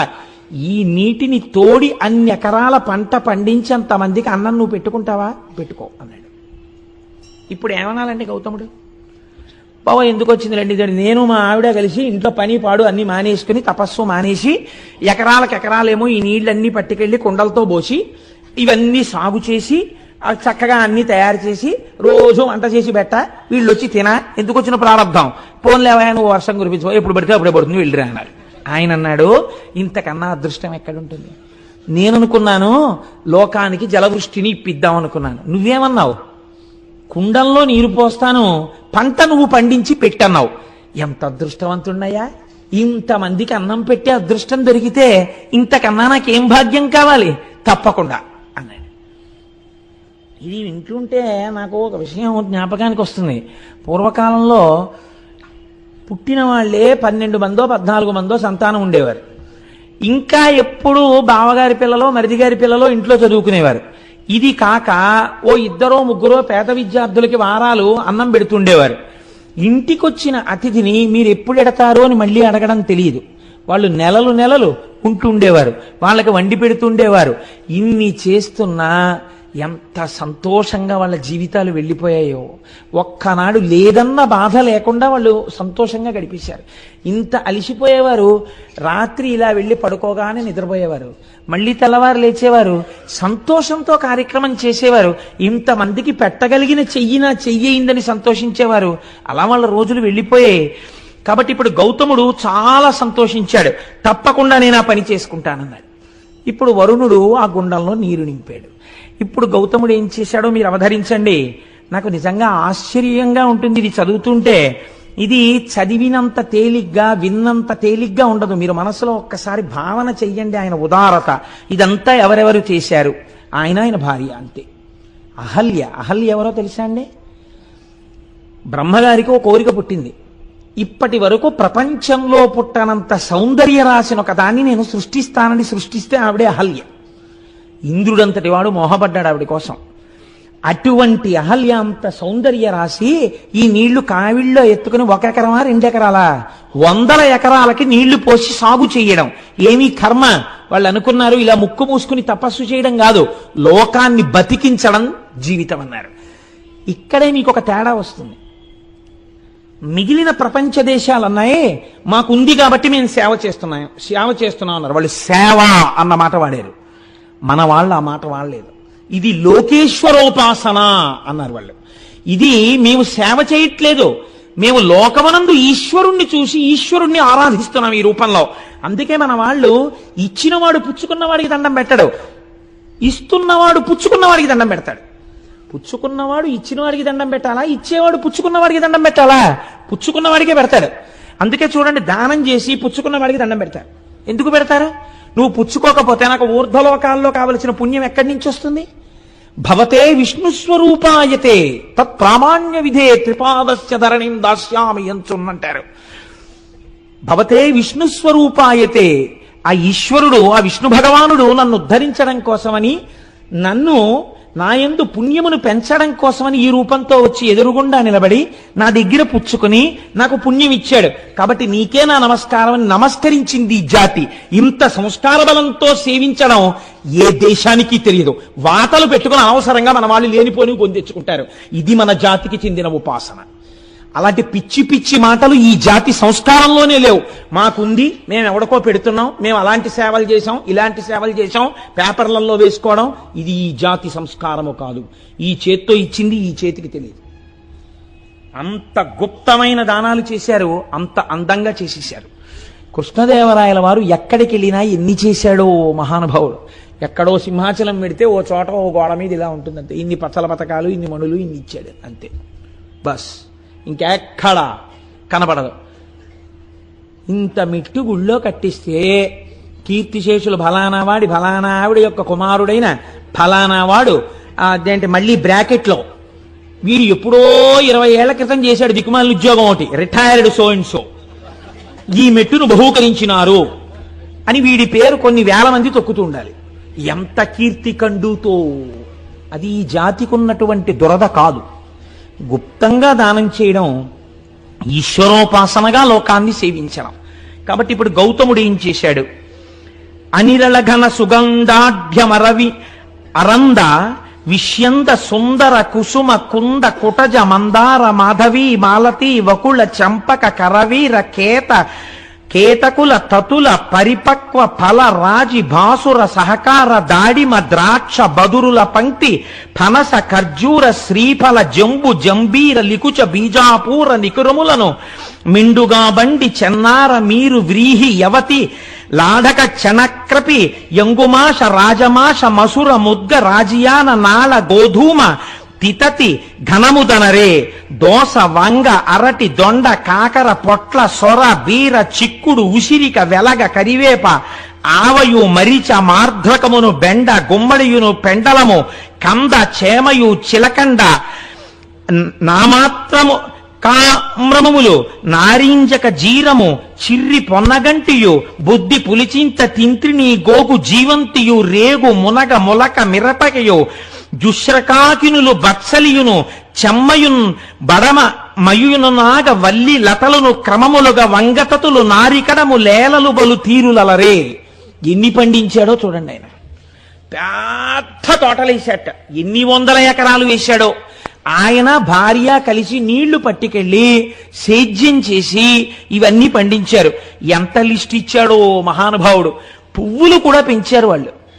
అయ్యయ్యో, ఐదోతనానికి చిహ్నం కదా, పువ్వులు ముడుచుకోవాలి, ఇంటికి వచ్చినటువంటి ఆడబడుచుకి పువ్వులు ఇవ్వాలి, అందుకని పువ్వులు ఉండాలి, పూజ చేసుకుంటే పువ్వులు ఉండాలి. అందుకని మందార, మాధవి, మాలతి, వకుళ, చంపక, కరవీర, కేత, కుల, తతుల, పరిపక్వ, ఫలరాజి, భాసుర, సహకార, దాడిమ, ద్రాక్ష, బదరుల, పంక్తి, పనస, ఖర్జూర, శ్రీఫల, జంబు, జంబీర.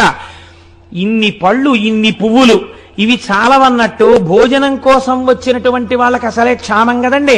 ఏదో ఓ పప్పు, ఓ కూర, ఓ పచ్చడి, ఓ పులుసుతో సరిపెట్టుకోండి అనకుండా దోస, వంగ, అరటి, దొండ, కాకర, పొట్ల, సొర, బీర, చిక్కుడు, ఉసిరిక, వెలగ, కరివేప, ఆవయు, మరిచ, మార్ద్రకమును, బెండ, గుమ్మడియును, పెండలంబు, కంద, చేమయు, చిలకడము, నామ్రతకామ్రమములు, నారింజ జీరకము, చిర్రి, పొన్నగంటియు, బొద్ది, పులిచింత, తింత్రిని, గోగు, జీవంతియు, రేగు, మునగ, ములక, మిరపయు. ఓరి నాయనో, ఇన్ని పంటలు పండించాడు ఆయన. ఇన్ని పంటలు పండించి అదో పెద్ద రైతు బజారు, అదో పెద్ద పుష్పవాటిక.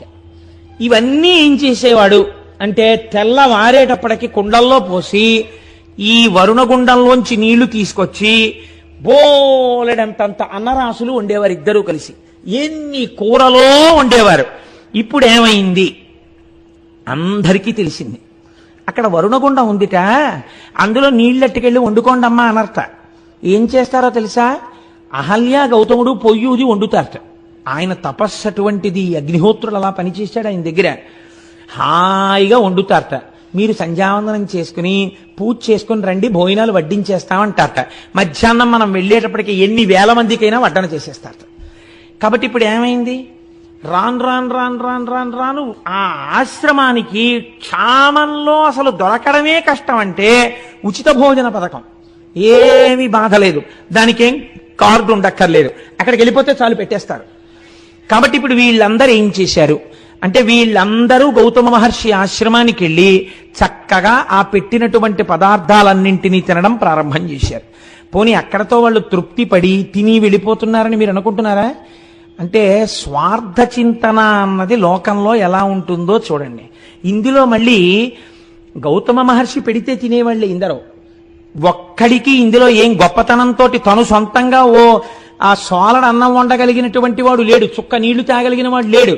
కానీ ఈ కీర్తిలో వాటాలు కావాలి. అందుకని ఎవరనుకుంటున్నారా? గౌతముడు మా మేనమామకి వేలు విడిచిన బావమరిది తోడలుడండి. ఎంత అందంగా దెప్పి పొడిచారో తెలుసా అండి లోకం తీరుని. తన తాతకు తమ్ముని కొమరుడు ఒకడొచ్చి అన్నట్ట, నా తాతకి తమ్ముని కొమరుడు అండి గౌతముడు. సంబంధం కలుపుకున్నాడు ఆయన. తన తాతకు తమ్ముని కొమరుని కొడుకంచు ఒక్కండు, కూడవచ్చే తన తండ్రి ఎల్లుని చెల్లిటికి మేటి మరదియం చొక్కండు, తరలివచ్చే తన మేనమామ వదిన ఎల్లుని బావగారని యొక్కండు, కలియవచ్చ తన తోడి ఎల్లుని తండ్రికి మేనయల్లుడంచును ఒక్కడు, అరసి డాసే ఇట్లు చుట్టరింకంబుల ఎరుగ చెప్పికొనుచు గుంపులై మునికులజులు ఆండ్రు బిడ్డలతో గౌతమాశ్రమంబు వెదుకుకొనుచు వచ్చిరంతయు విందుమీర. రకరకాల సంబంధాలు పెట్టుకున్నారు ఆయనతో. ఏమిటా అనుబంధం గౌతమ మహర్షికి కూడా తెలియదేమో ఇంతమంది చుట్టాలున్నారని. వీళ్ళు ఎప్పుడన్నా కనపడ్డారా గౌతమ మహర్షికి? ఎప్పుడూ కనపడలేదు. ఎప్పుడు వచ్చారు వీళ్ళందరూ? ఇప్పుడు క్షామం కదా లోకంలో. అందుకని ఎంతంత దూరపు చుట్టరికాలని ఎంతంత దగ్గరగా చెప్పారో చూడండి. చెప్పి వీళ్ళందరూ దగ్గర చేరారు. వయసి గతే కక్కామ వికార శుష్కే నీరే కక్కాసార క్షీణే విత్తే కప్పరివారో జ్ఞాతే తత్వే కస్సంసార అంటారు శంకరాచార్యుల వారు. ఇప్పుడు వీళ్ళందరూ చేస్తున్నదేమి? నా భాషలో చెప్పాలంటే పడి తింటున్నారు కదండి. మనకు మాట ఉంది శాస్త్రంలో, అలా పడి తింటున్నారు ఏమిటండి అంటారు. తగినంత ప్రయోజనము లేకుండా పెడుతున్నారు కదా అని తినేసేటటువంటి వాళ్ళు ఉన్న కొంప వృద్ధిలోకి రాదు కదండి. అంటే పడి తింటున్నారు. పూర్వం అలా తినేవారు కాదు, ప్రయోజనము కొరకు తినేవారు. కాబట్టి అలా అనవసరంగా గుక్కెడు నీళ్లు వేరొక ఇంట తాగేవారు కాదు. ఆ ఇల్లు వృద్ధిలోకి రాదు. దొంగలు వచ్చిన ఇల్లు ఎలా పాడవుతుందో అర్థం లేకుండా చుట్టాల దాడి జరిగిన ఇల్లు కూడా అలాగే పాడవుతుంది. అందుకని అన్ని వేళలా అందరినీ అలా కూర్చోబెట్టుకోవడం కూడా దోషమే నన్ను అడిగితే.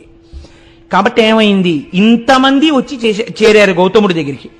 వచ్చి చేరి చక్కగా తింటున్నారు. హాయిగా ఏముందండి, చక్కగా పువ్వులన్నీ తీసుకొచ్చి ఇస్తున్నారు ప్రతి ఇంటికి. చక్కగా పూలతో పూజ చేశారో ఏడ్చారో భగవంతుడికి తెలియాలి. పూజ చేస్తే అటువంటి దుర్మార్గపు ఆలోచనలు ఎందుకు వస్తాయి వాళ్ళకి? కాబట్టి హాయిగా వేళ పట్టును తింటున్నారు, పడుకుంటున్నారు. అబ్బే మనవాడే అంటున్నాడు, ఎవరికి వాడేను. సుఖంగా గడిచిపోతున్నాయి రోజులు. ఇక్కడ ఒక మాట అన్నారు, ఎంత గొప్ప మాటో చూడండి. సింగంబు గుహకు చనినే ఇంగును ముత్యముల రాసి జంబుక భూమింకడు వేడుకమై డాయంగా బునుకొలను బొక్కలు అలవడు పెక్కులు. మీరు సింహం ఉండేటటువంటి గుహలోకి వెళ్ళారనుకోండి, ముత్యాలు దొరుకుతాయి. ఎందుకంటే అది ఏనుగుని ఈడ్చుకొచ్చి కుంభస్థలాన్ని బదలగొట్టి తింటుంది కాబట్టి. ముత్యములు దొరికేటటువంటి వాటిల్లో ఏనుగు కుంభస్థలం ఒకటి కాబట్టి ముత్యాలు దొరుకుతాయి. నక్క ఉన్న గుహలోకి వెళ్ళారనుకోండి, అక్కడికి వెళ్ళినప్పుడు దొరికేవి ఎముకలు బొక్కలు, అంటే ఎముకలు మొమికలు దొరుకుతాయి అక్కడ. అదేం తింటుంది? ఏదైనా క్రూరమైన జంతువు వేటాడి వదిలేసిన శేషాన్ని ఈడ్చుకొచ్చి తింటుంది. ఎక్కడికి వెడితే ఏం దొరుకుతాయో అక్కడికి వెళ్ళినప్పుడు అవి దొరకడం ఆ యొక్క ప్రాంత లక్షణం. గౌతముడి దగ్గరికి వెళ్ళినటువంటి వాడికి అటువంటివే దొరికాయి. అయితే మీరు ఒక్కటి ఆలోచించండి, ఇప్పుడు గౌతముడి దగ్గర చేరిన వాళ్ళల్లో రెండు వర్గాలు ఉన్నాయి.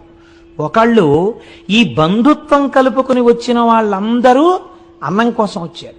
వాళ్ళకి గౌతముడి తపస్సు కానీ, గౌతముడి మీద భక్తి కానీ, గౌతముడి దగ్గర ఏదో తెలుసుకోవాలన్న కుతూహలం కానీ లేవు. శిష్యులు ఉన్నారు కొంతమంది మొట్టమొదటి నుంచి. వాళ్ళు దేనికున్నారు? వాళ్ళు గౌతముడి దగ్గర శాస్త్రం నేర్చుకోవడానికి, భగవంతుడి గురించి తెలుసుకోవడానికి ఉన్నారు.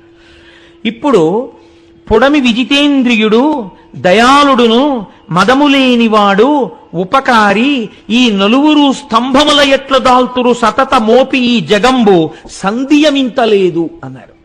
ఈ జగత్తనబడేటటువంటి భవనము 4 స్తంభాల మీద నిలబడి ఉంది. ఈ నలుగురు ఎవరో తెలుసా? పుడమి విజితేంద్రియుండు. ఇంద్రియములను గెలిచినటువంటి మహాపురుషుడు ఎక్కడో ఒక్కడుంటాడు, ఒక చంద్రశేఖర పరమాచార్య స్వామి వంటి వారు. అటువంటి మహాపురుషుడి యొక్క పేరు స్మరింపబడినంత కాలం కూడా స్తంభంగా ఈ భూమిని కాపాడుతుంది. 2, దయాళుడును, అపారమైనటువంటి భూతదయ కలిగినటువంటి వాడు, అన్ని ప్రాణుల యందు ఈశ్వరుణ్ణి చూడగలిగినటువంటి వాడు. ఆయన ఒక స్తంభం ఈ భూమిని నిలబెట్టడానికి. మదము లేనివాడు, అహంకారం లేనివాడు, ఉపకారి, వేరొకటికి ఉపకారం చేసేవాడు. ఈ నలుగురే ఈ భూమండలాన్ని నిలబెడుతున్న స్తంభములు. మిగిలిన వాళ్ళు దీనిలోకి వచ్చిపోతున్న వాళ్ళు. కాబట్టి ఇలా జరుగుతుండగా కొంతకాలానికి ఒక విచిత్రం జరిగింది గౌతమాశ్రమంలో. బహుకాలం బిటులేగెనొక్క దివస ప్రాహ్నంబునన్ గౌతమ ద్రుహిణుండీశ్వర పూజకై సలిలమున్ తొట్టెన్ డనాన్ శిష్యులున్ రహిమీరన్ కలశంబులన్ కొని సరోరాజంబు చేరంగా పోనహివేణుల్ ముని భార్యలప్పుడే జలంబాడంగా విచ్చేయుడు. ఒకరోజు తెల్లవారుజామున గౌతమ మహర్షి శివలింగానికి అభిషేకం చెయ్యాలి, సంధ్యావందనం చేసుకోవాలి. ఒక పాత్ర ఒకదాన్ని శిష్యులకిచ్చి, ఒరే నాన్న వరుణగుండంలోకి వెళ్ళి నీళ్లు పట్టరండ్రా, నేను సంధ్యావందనం చేసుకుని శివలింగానికి అభిషేకం చేసుకుంటాను అన్నాడు. వాళ్ళు ఆ కుండ పట్టుకుని నీళ్లు తేవడానికి వెళ్ళారు. అదే సమయానికి మిగిలినటువంటి మునుల యొక్క భార్యలు అక్కడికి స్నానం చేయడానికి వచ్చారు. ఈ వీళ్ళన్నారు, ఆడవాళ్లు స్నానం చెయ్యడానికి వచ్చినప్పుడు వాళ్ళు స్నానం చేశాక పట్టుకుందాని లేని అక్కడ నిలబడడం బ్రహ్మచారికి దోషం అవుతుంది. కాబట్టి ఒక్కసారి మీరు పక్కకుండమ్మా, నీళ్లు పట్టుకుని మేము వెళ్ళిపోతామన్నారు వాళ్ళు. కానీ ఆ గౌతమ శిష్యులాముని సతీకండంబుతో ఒక్క ప్రక్కన చేరుండు ఘనుండు దేశికుడు వేగన్ పూజకై తీర్థమున్ కొనితే రన్మము పంచెనట్లు కదక అట్లుదకమున్ గొంపోవలెన్ తల్లులన్నను నవ్వార రటుల్ తొలగంగ కడున్ గర్వం బఖర్వంబుగాన్. అమ్మలారా, దేశికుడు మా గురువు మమ్మల్ని కుండతో నీళ్లు తెమ్మన్నాడు సంధ్యావందనానికి, లింగాభిషేకానికి. మీరు ఒక్కసారి అలా ప్రక్కకి తొలగితే మేము ఆ నీళ్లు పట్టుకుని వెళ్ళిపోతామమ్మా అన్నారు వాళ్ళు. అనేటప్పటికీ వాళ్ళు అన్నారు, మీకు ఎంత మిడిసిపాటు వచ్చిందిరా, మీకెంత గర్వం వచ్చిందిరా, మునిపత్నులం మేము స్నానానికి వచ్చామా? మా స్నానం కన్నా గౌతముడికి సంధ్యావందనమును అభిషేకం ఎక్కువయ్యాయా? ముందు గౌతముడికి నీళ్ళు వెళ్ళాలా ఇక్కడి నుంచి? అంత గర్వం వచ్చిందా గౌతముడికి అంటే, చూశారా, ఇంటి యజమాని అన్నం తిన్న తరువాత విదిల్చినటువంటి చేతి ఎంగిలి మితుకులు తిన్న కాకి బలిసి యజమాని తల మీద తంతే ఎలా ఉంటుందో వీళ్ళ బ్రతుకులు అలా ఉన్నాయి. కాబట్టి ఇప్పుడు ఈ మాట అన్నారు అని వాళ్ళు చరచరా అక్కడి నుంచి బయలుదేరి తమ భర్తల దగ్గరికి వెళ్ళేటటువంటి ప్రయత్నం చేస్తున్నారు. చనుండు మీరలిక సత్వరమేమిటి దీర్ఘమాడి నీళ్లను కొనిపోవగావలే జలం వనరింపకొడల్పలు ఇరుమీ ఘనత నిరుంగకిట్లు పలుకం దొరకంటి రణంగ వారలం తనిచని ఆశ్రమమునకుంత గురురజ్ఞికి చెప్పెనాపయున్. ఇంతంత అహంకారం ఏమిట్రా మీకు? మేము ఇక్కడ స్నానం చెయ్యాలి, అభిషేకమా సంధ్యావందనమా? అంత గొప్పవాడైపోయాడు గౌతముడు, పొండవతలకన్నాడు. వాళ్ళు చిన్నబుచ్చుకుని నీళ్ల కొండని నీటితో తేకుండా ఖాళీ కుండతో తిరిగి వచ్చారు. గురువుగారి దగ్గరికి వెళ్ళి ఈ మాట చెప్తే, గురువుగారు చూశారా వీళ్ళని చేరదీసినందుకు ఎలా ప్రవర్తిస్తున్నారో అని గురువు పొద్దున్నే నొచ్చుకున్నా దానికి మేము కారణం అవుతాం. గురువుగారి దగ్గరికి వెళ్ళి అబద్ధం చెప్పినా దోషం వస్తుంది. అలాగని గురువుగారికి ఏమీ చెప్పకుండా కూర్చుంటే సంధ్యావందనానికి వేళ మీరిపోతుంది. కాబట్టి ఇప్పుడు ఎలా మనం ధర్మ సంకటంలో పడ్డాం అనుకున్నారా బ్రహ్మచారులు అని వాళ్ళు ఏం చెయ్యాలో అర్థం కాక, బిడ్డడు నాన్నగారి దగ్గర ఏదైనా చెప్పడానికి ఇబ్బంది పడినప్పుడు అమ్మ దగ్గరికి స్వతంత్రంగా వెళ్ళినట్టు గురుపత్ని అయిన అహల్య దగ్గరికి వెళ్ళారు. అమ్మ, గురువుగారు నీళ్లు తెమ్మన్నారమ్మా, మేము అక్కడికి వెడితే వాళ్ళు స్నానాలు చేస్తామంటున్నారు, మేము అక్కడ ఎలా నిలబడతామమ్మా? వాళ్ళు మునిపత్నులు, వాళ్ళు స్నానం చేస్తుంటే అయ్యే వరకు మేము అక్కడ నిలబడితే అది చాలా అసహ్యంగా ఉంటుంది, మేము బ్రహ్మచారులు అలా నిలబడకూడదు. వాళ్ళు ఒక్క కుండరు నీళ్లు పట్టుకుని మేము వెళ్ళిపోతామంటే అనరాని మాటలని మమ్మల్ని పంపించేశారమ్మా. ఇప్పుడు గురువుగారి దగ్గరికి ఖాళీ కుండతో ఎలా వెళ్ళడము అని బెంగ పెట్టుకున్నామమ్మా అని చెప్పారు వాళ్ళు. వాళ్ళు ఎంత ధార్మికమైన నడువడితో ఉన్న బ్రహ్మచారులో చూడండి. అందుకే నేనన్నా అక్కడ రెండు వర్గముల మనుషులున్నారు అని. ఇప్పుడు ఆవిడేం చేసింది? అహల్య. ఇప్పుడు ఇంతమందికి ఇంత నోరుంటే ఆవిడకు ఉండక్కర్లేదు ఏంటండి? ఆవిడ కూడా వెళ్ళి, మీ ఆయన తీసుకొచ్చాడా ఈ గుండం? మీ ఆయన తీసుకొచ్చాడా ఈ నీళ్లు?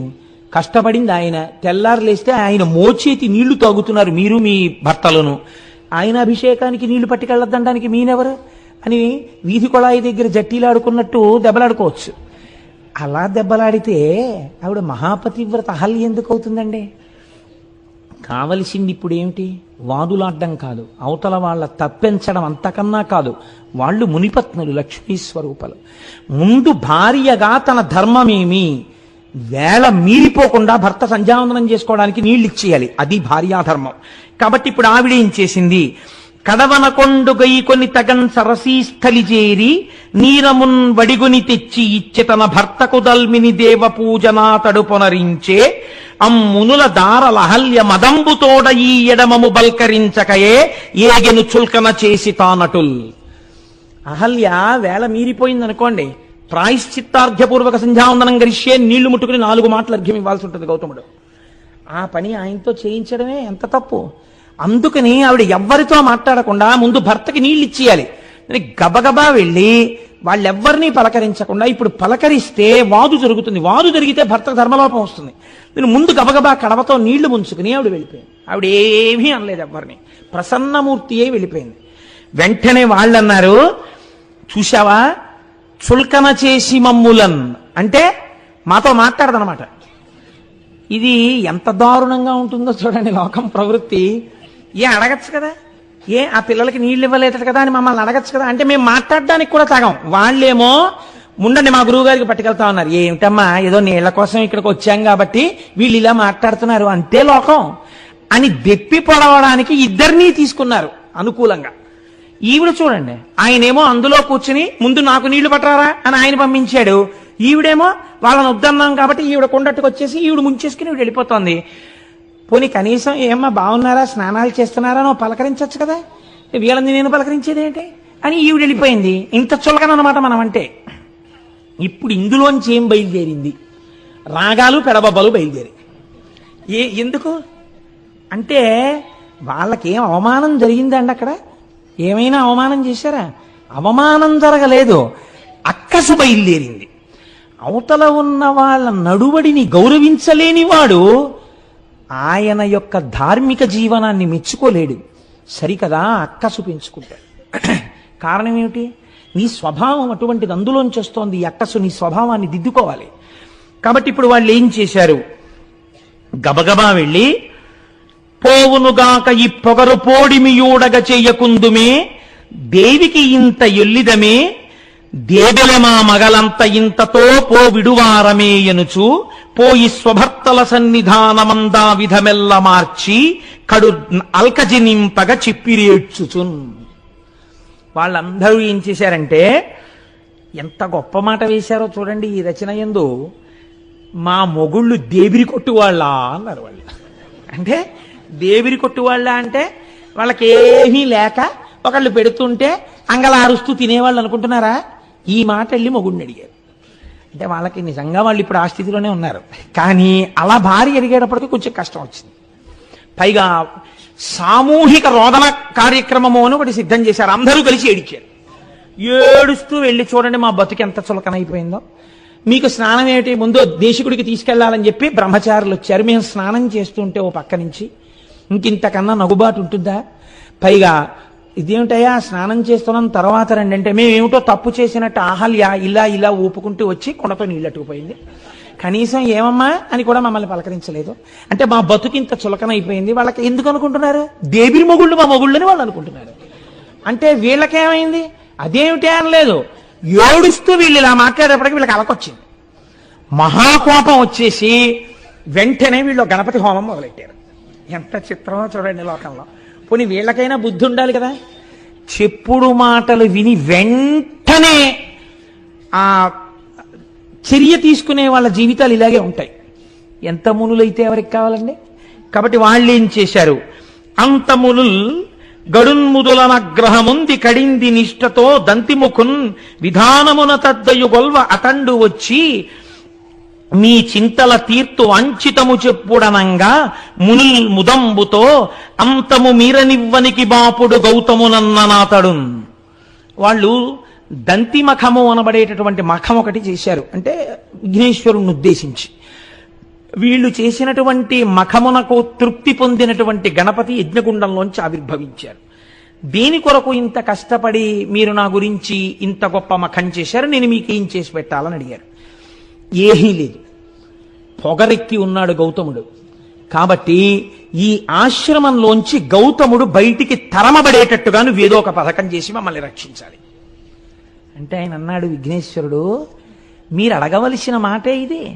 తగునే ఆకలి దప్పులన్ మరుగుచున్ దారల్ సుతుల్ శిష్యులన్ మిగులన్ బొక్కుచు ప్రాణభీతనిటకున్ మీరేగదేరన్ దయానుగుడై గౌతముడెల్లవారికి చటన్ బోనంబులర్పించి మీ వగవున్ బాపి అనంగ చేసెనిపుడా బ్రాహ్మణ్యు నొప్పింతురే.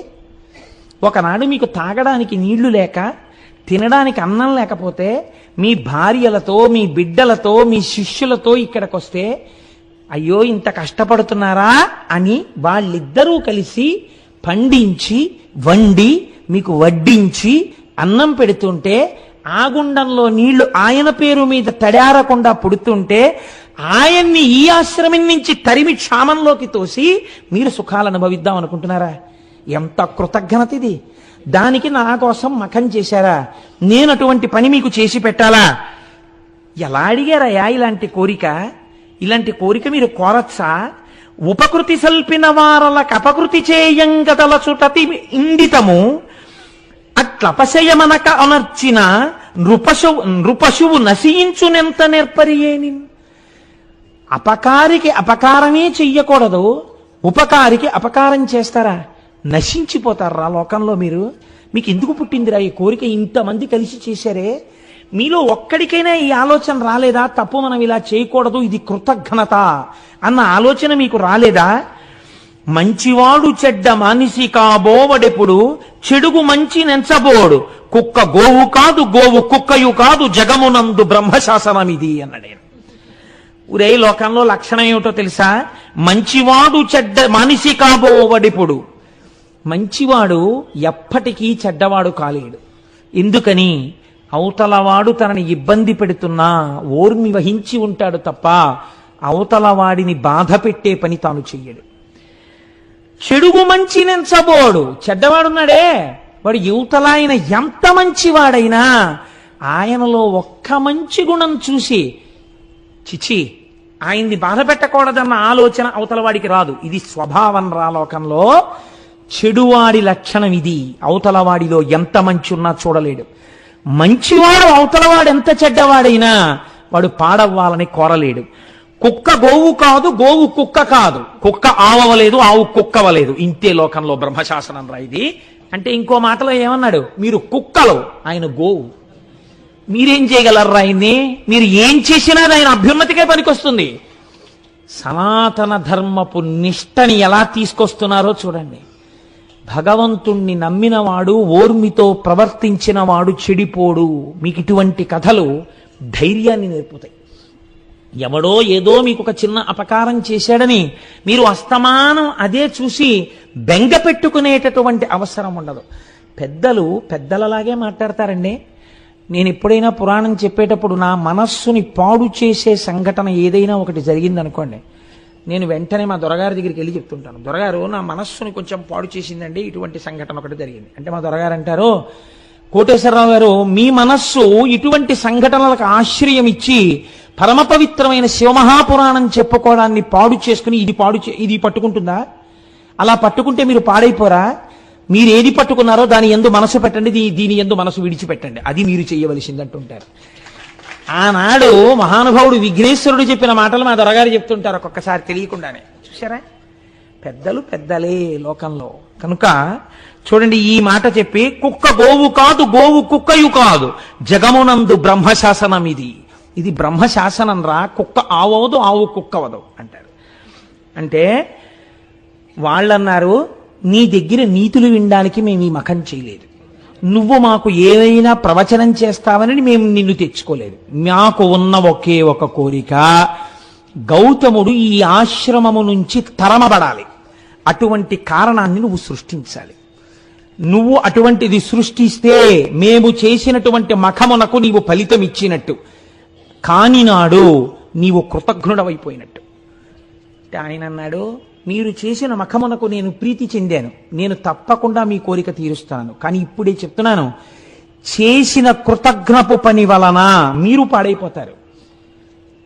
తన ఉపాసన యందు భంగం లేకుండా నడిచి వెళ్ళిపోయిన గౌతముడు సర్వోత్కృష్టమైన కీర్తిని పొందుతాడు. ఇది మీ మనస్సులో పెట్టుకోండి, నాకు అభ్యంతరం లేదు, మీ కోరిక తీరుస్తానన్నాడు. మిక్కిలి బక్కయా ఒకడు మేకొని వ్రీహివనంబు మేయుచున్ తొక్కుచునుండ గౌతముడు తొల్గగ చేయగా బూరిపోచపై నొక్కటి వేసే దానముద ఉర్వి సమాంతము కూలీల్గే హా ఎక్కడి దోషమందతి మహేశ్వర యంచు మునీంద్రుడెచ్చుచున్. ఒక వృద్ధ గో ఒకటి ఆయన కష్టపడి వేసినటువంటి ఆ పళ్ళు ఆకుకూరలు ఉన్న చోటికొచ్చి తినేస్తోంది. గణపతి ఆ వృద్ధ ఆవు రూపంలో వచ్చారు. గౌతముణ్ణి ఆశ్రమం నుంచి తరిమి వేయబడేటట్టుగా చెయ్యాలి. ఇప్పుడు మునుల కోరిక తీర్చాలి. ఈశ్వరుడు కూడా ఏ రకంగా కోరినా లొంగుతాడు. అందుకే మనకి గురువుల్లో నిషిద్ధ గురువు అని ఒకడు ఉంటాడు. వామాచారం నేర్పేటటువంటి వాళ్ళు, తప్పు విధానంలో ఈశ్వరార్చన చేసేటటువంటి వాళ్ళు కూడా గురువులే. కానీ నిషిద్ధ గురువు, ఆ గురువును ఆశ్రయించవద్దని చెప్పింది శాస్త్రం. సూచక గురువు, వాచక గురువు, బోధక గురువు, పరమ గురువు, నిషిద్ధ గురువు అని 5 గురువులు. కాబట్టి ఇప్పుడు చూడండి, ఇప్పుడు ఈ బక్కావు మేస్తుంటే ఆవుని గట్టిగా కర్రతో కొట్టినా చేత్తో కొట్టినా గోమోదక దోషం వస్తుందని మహానుభావుడు ఆయన ఏం చేశాడంటే, గౌతముడు అయ్యో ఆవు కదా ఇదని ఒక ఎండిపోయినటువంటి సన్నటి గడ్డిపరక తీసి ఆవు మీద ఇలా పడేసి హా అన్నాడు. అంతే. ఈ గడ్డిపరక పడగానే భూమికి సమాంతరంగా పడిపోయి గుడ్లు తేలేసేసి చచ్చిపోయింది ఆవు. ఇప్పుడు గౌతముడు ఆశ్రమంలోకి వెళ్ళిపోవచ్చు. ఆయన గుండెలు బాదుకుని ఏడ్చాడు. నేనే విసిరాను గడ్డిపోచ, నేను విసిరిన గడ్డిపోచకే చచ్చిపోయింది ఆవు, నాకు గోహత్యా దోషం వచ్చింది అని ఏడుస్తున్నాడు ఆయన. ఇన్ని తెలుసున్న వాడికి ప్రాయశ్చిత్తం తెలియదండి. ఆయన ప్రాయశ్చిత్తం కోసం వెంపర్లాడట్లా, ఒక ఆవును చంపేశాను రా చూస్తూ అని ఏడ్చాడు. ఆవుల్నే పట్టుకెళ్ళి వజ్రశాలలో తెగతారుస్తున్నా చూస్తూ దేశం ఊరుకుంటే వానలు పడమంటే ఎక్కడ పడతాయండి? ఎక్కడో కొంతమంది మహానుభావులు కలిసి జంతు హింసా నివారణ సంఘం అని పెట్టి కత్తి వేటుకి నరకబడుతున్న ఆవుల్ని తెచ్చి గడ్డి వేసి రక్షిస్తున్నారు అక్కడ. కనుక చూడండి, ఇప్పుడు ఆ ఆవు చచ్చిపోతే ఈయన ఏడుస్తుంటే కనిమునులు తదంగనలు గౌతము చేరి విధంబెరింగి గోఘ్న నిబిడె పాపి ఎంతటి అకార్యమునర్చితి ఓరి నీ మొగంబునగన దోషము ముప్పుతిల బొమ్మటకేని వనంబు బాసి నీ అనుచర పుత్ర మిత్రదగి తాదుల తోట్కుని వేగదబులన్ అన్నారు. ఆయన భార్య వచ్చి ఏడుస్తోంది అహల్య, శిష్యులు వచ్చి ఏడుస్తున్నారు. వెంటనే ఈ మునులు విన్నారు, మునిపత్నులు విన్నారు. ఒరే మన కార్యం సిద్ధించిందిరా అనుకున్నారు. సంతోషంగా అందరూ వచ్చారు. ఏమైంది అని అడిగారు. నేను గడ్డిపరక విషయానమ్మా, ఆవు చచ్చిపోయింది అన్నాడు ఆయన. ఛీ దుర్మార్గుడా, ఆవును చంపిన నీ మొహం చూస్తే మహాపాతకాలు వస్తాయిరా. నీ మొహం చూడకూడదు మేము ఇప్పుడు. నువ్వు ఇక్కడే కూర్చుంటామే, ఇంకా నీ మొహం మాకు చూపిద్దామన్నా? లే పోదలబో, నువ్వు నీ భార్యని నీ బిడ్డల్ని నీ శిష్యుల్ని తీసుకుని ఈ ఆశ్రమం వదిలి దూరంగా ఎక్కడికన్నా పో. ఆయన పెట్టిన కూడు తిని బలిసి ఎంతటి మాటలు అన్నారో చూడండి. అక్కడతో ఊరుకున్నారు అనుకుంటున్నారా? నీ విచట నుండమేమిందు నిలువరాదు. నువ్వుంటే లేవా, అయితే మేము వెళ్ళిపోతాం. నువ్వుంటే మేము ఉండకూడదు, నువ్వు గోహత్య చేసిన వాడివి. దేవ ఋషి పితృ కార్యములు తీర్పరాదు. నీలాంటి గోహత్య చేసిన వాడు ఉన్న చోట దేవతలు ఆహారం తీసుకోరు, హవిస్సులు. పితృదేవతలు పుచ్చుకోరు. అగ్ని కార్యం పనికిరాదు, మాకు పాపం వస్తుంది. కాబట్టి హవ్య కవ్యంబులను గొనరగ్నిపితలు, హవ్య కవ్యములను పుచ్చుకోరు అగ్ని పితృదేవతలను. కాబట్టి సాగు సకుటుంబమెటకేని చక్కనిప్పుడు, వెంటనే నీ కుటుంబాన్ని తీసుకుని ఇక్కడి నుంచి పో ఎక్కడికైనా అన్నారు. అనేటప్పటికీ పాపం ఆయన చూసి దైవ పితృ మఖముల ఏవే విధమున సల్ప కూడా తెరుగుమిది మొదల్ నీ వనరించిన దురితం బే వడవున సడబడద ఎక్కుడు భరమవు. ఓ గౌతమ, వెళ్ళిపోదాం అనుకుంటున్నావేమో, వెళ్ళిపోవడం కాదు. ఇవాళ నుంచి నువ్వు అగ్నికార్యం చేయకూడదు, నువ్వు దేవతలను ఆరాధించకూడదు, నువ్వు పితృదేవతలకి ఏ విధమైనటువంటి పూజలు చెయ్యకూడదు. ఎందుకో తెలుసా? గోహత్య చేసిన నీలాంటి దుర్మార్గుడు పూజ చేస్తే భగవంతుడు నొచ్చుకుంటాడు రా. భగవంతుడు నొచ్చుకుంటే భూమికి భారం ఎక్కువైపోతుంది నువ్వు చేసే పాపపు పనుల వల్ల. ఒక పాపం మీద ఇంకో పాపం చేద్దాం అనుకుంటున్నావేమో, వెళ్ళి మళ్ళీ అగ్నికార్యాలు చేద్దాం, పూజలు చేద్దాం అనుకుంటున్నావేమో, అదేం కుదరదు. నువ్వు దూరంగా ఎక్కడికైనా పో అంతే. ఇప్పుడు ఆయన ప్రాణం ఏమిటండి? ఈశ్వరార్చన. ఆయన భగవంతుణ్ణి అర్చించకుండా ఉండలేడు, ఆయన భగవంతుణ్ణి అభిషేకించకుండా ఉండలేడు, ఆయన అగ్నికార్యం చేయకుండా ఉండలేడు, ఆయన సంధ్యావందనం చేసుకోకుండా ఉండలేడు. అటువంటి వాడిని నువ్వేమీ చెయ్యొద్దన్నారంటే చంపేశారు ఆయన ఇంకో రకంగా. ఇంత బాధ పెట్టే మాటలు మాట్లాడితే ఆయన అన్నట్ట లేచి నిలబడి, చేసితి దోషము నిష్కృతి చేసితినే గాని శాంతి చందదుపుడమిన్ వాసిగ ప్రాయశ్చిత్తము చేసుకొని యఘంబుబాయు సిద్ధమిది ముని. అయ్యయ్యో, తప్పకుండా వెళ్ళిపోతానయ్యా, నేను ఇక్కడ ఉండను, నేను వెళ్ళిపోతున్నానని గబగబా వెళ్ళిపోయాడు మహానుభావుడు. ఒక నెల్లాళ్ల పాటు అలా తిరిగాడు తిరిగాడు తిరిగాడు. ఎంత దుఃఖం అనుభవించాడో అంతటి గౌతముడు.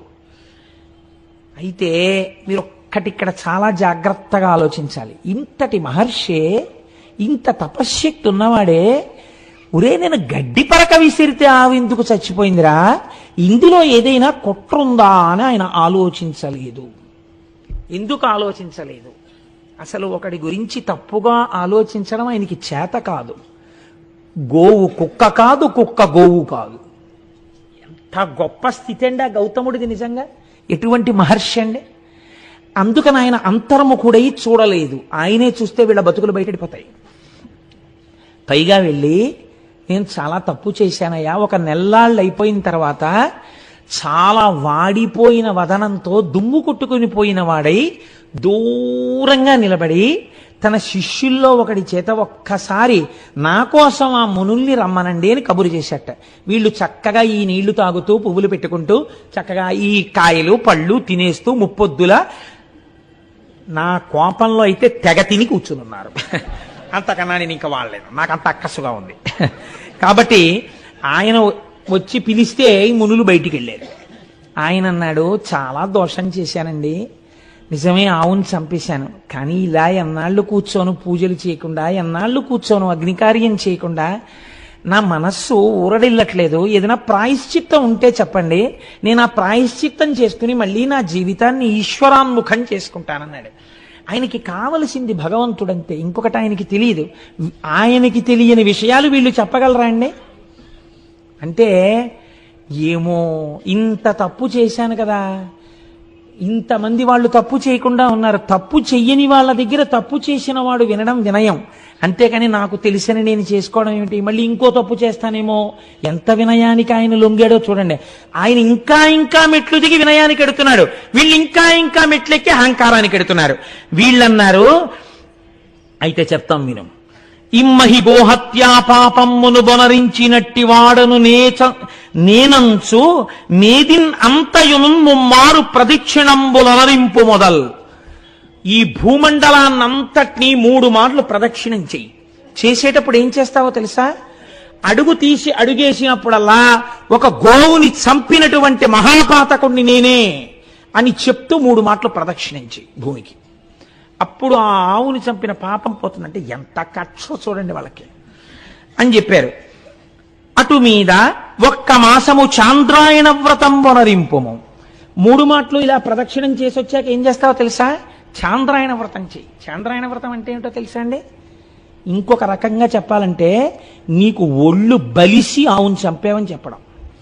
అంటే తినకూడనంత ఆహారం తినేస్తే కొవ్వెక్కిపోతే, మనస్సులో రజోగుణ తమోగుణ ప్రకోపం పెరిగిపోతే, సాత్వికమైన ఆహారం తినకపోతే దాని వల్ల వచ్చిన మదంతో ప్రవర్తించిన వాడు దోషం చేస్తాడు.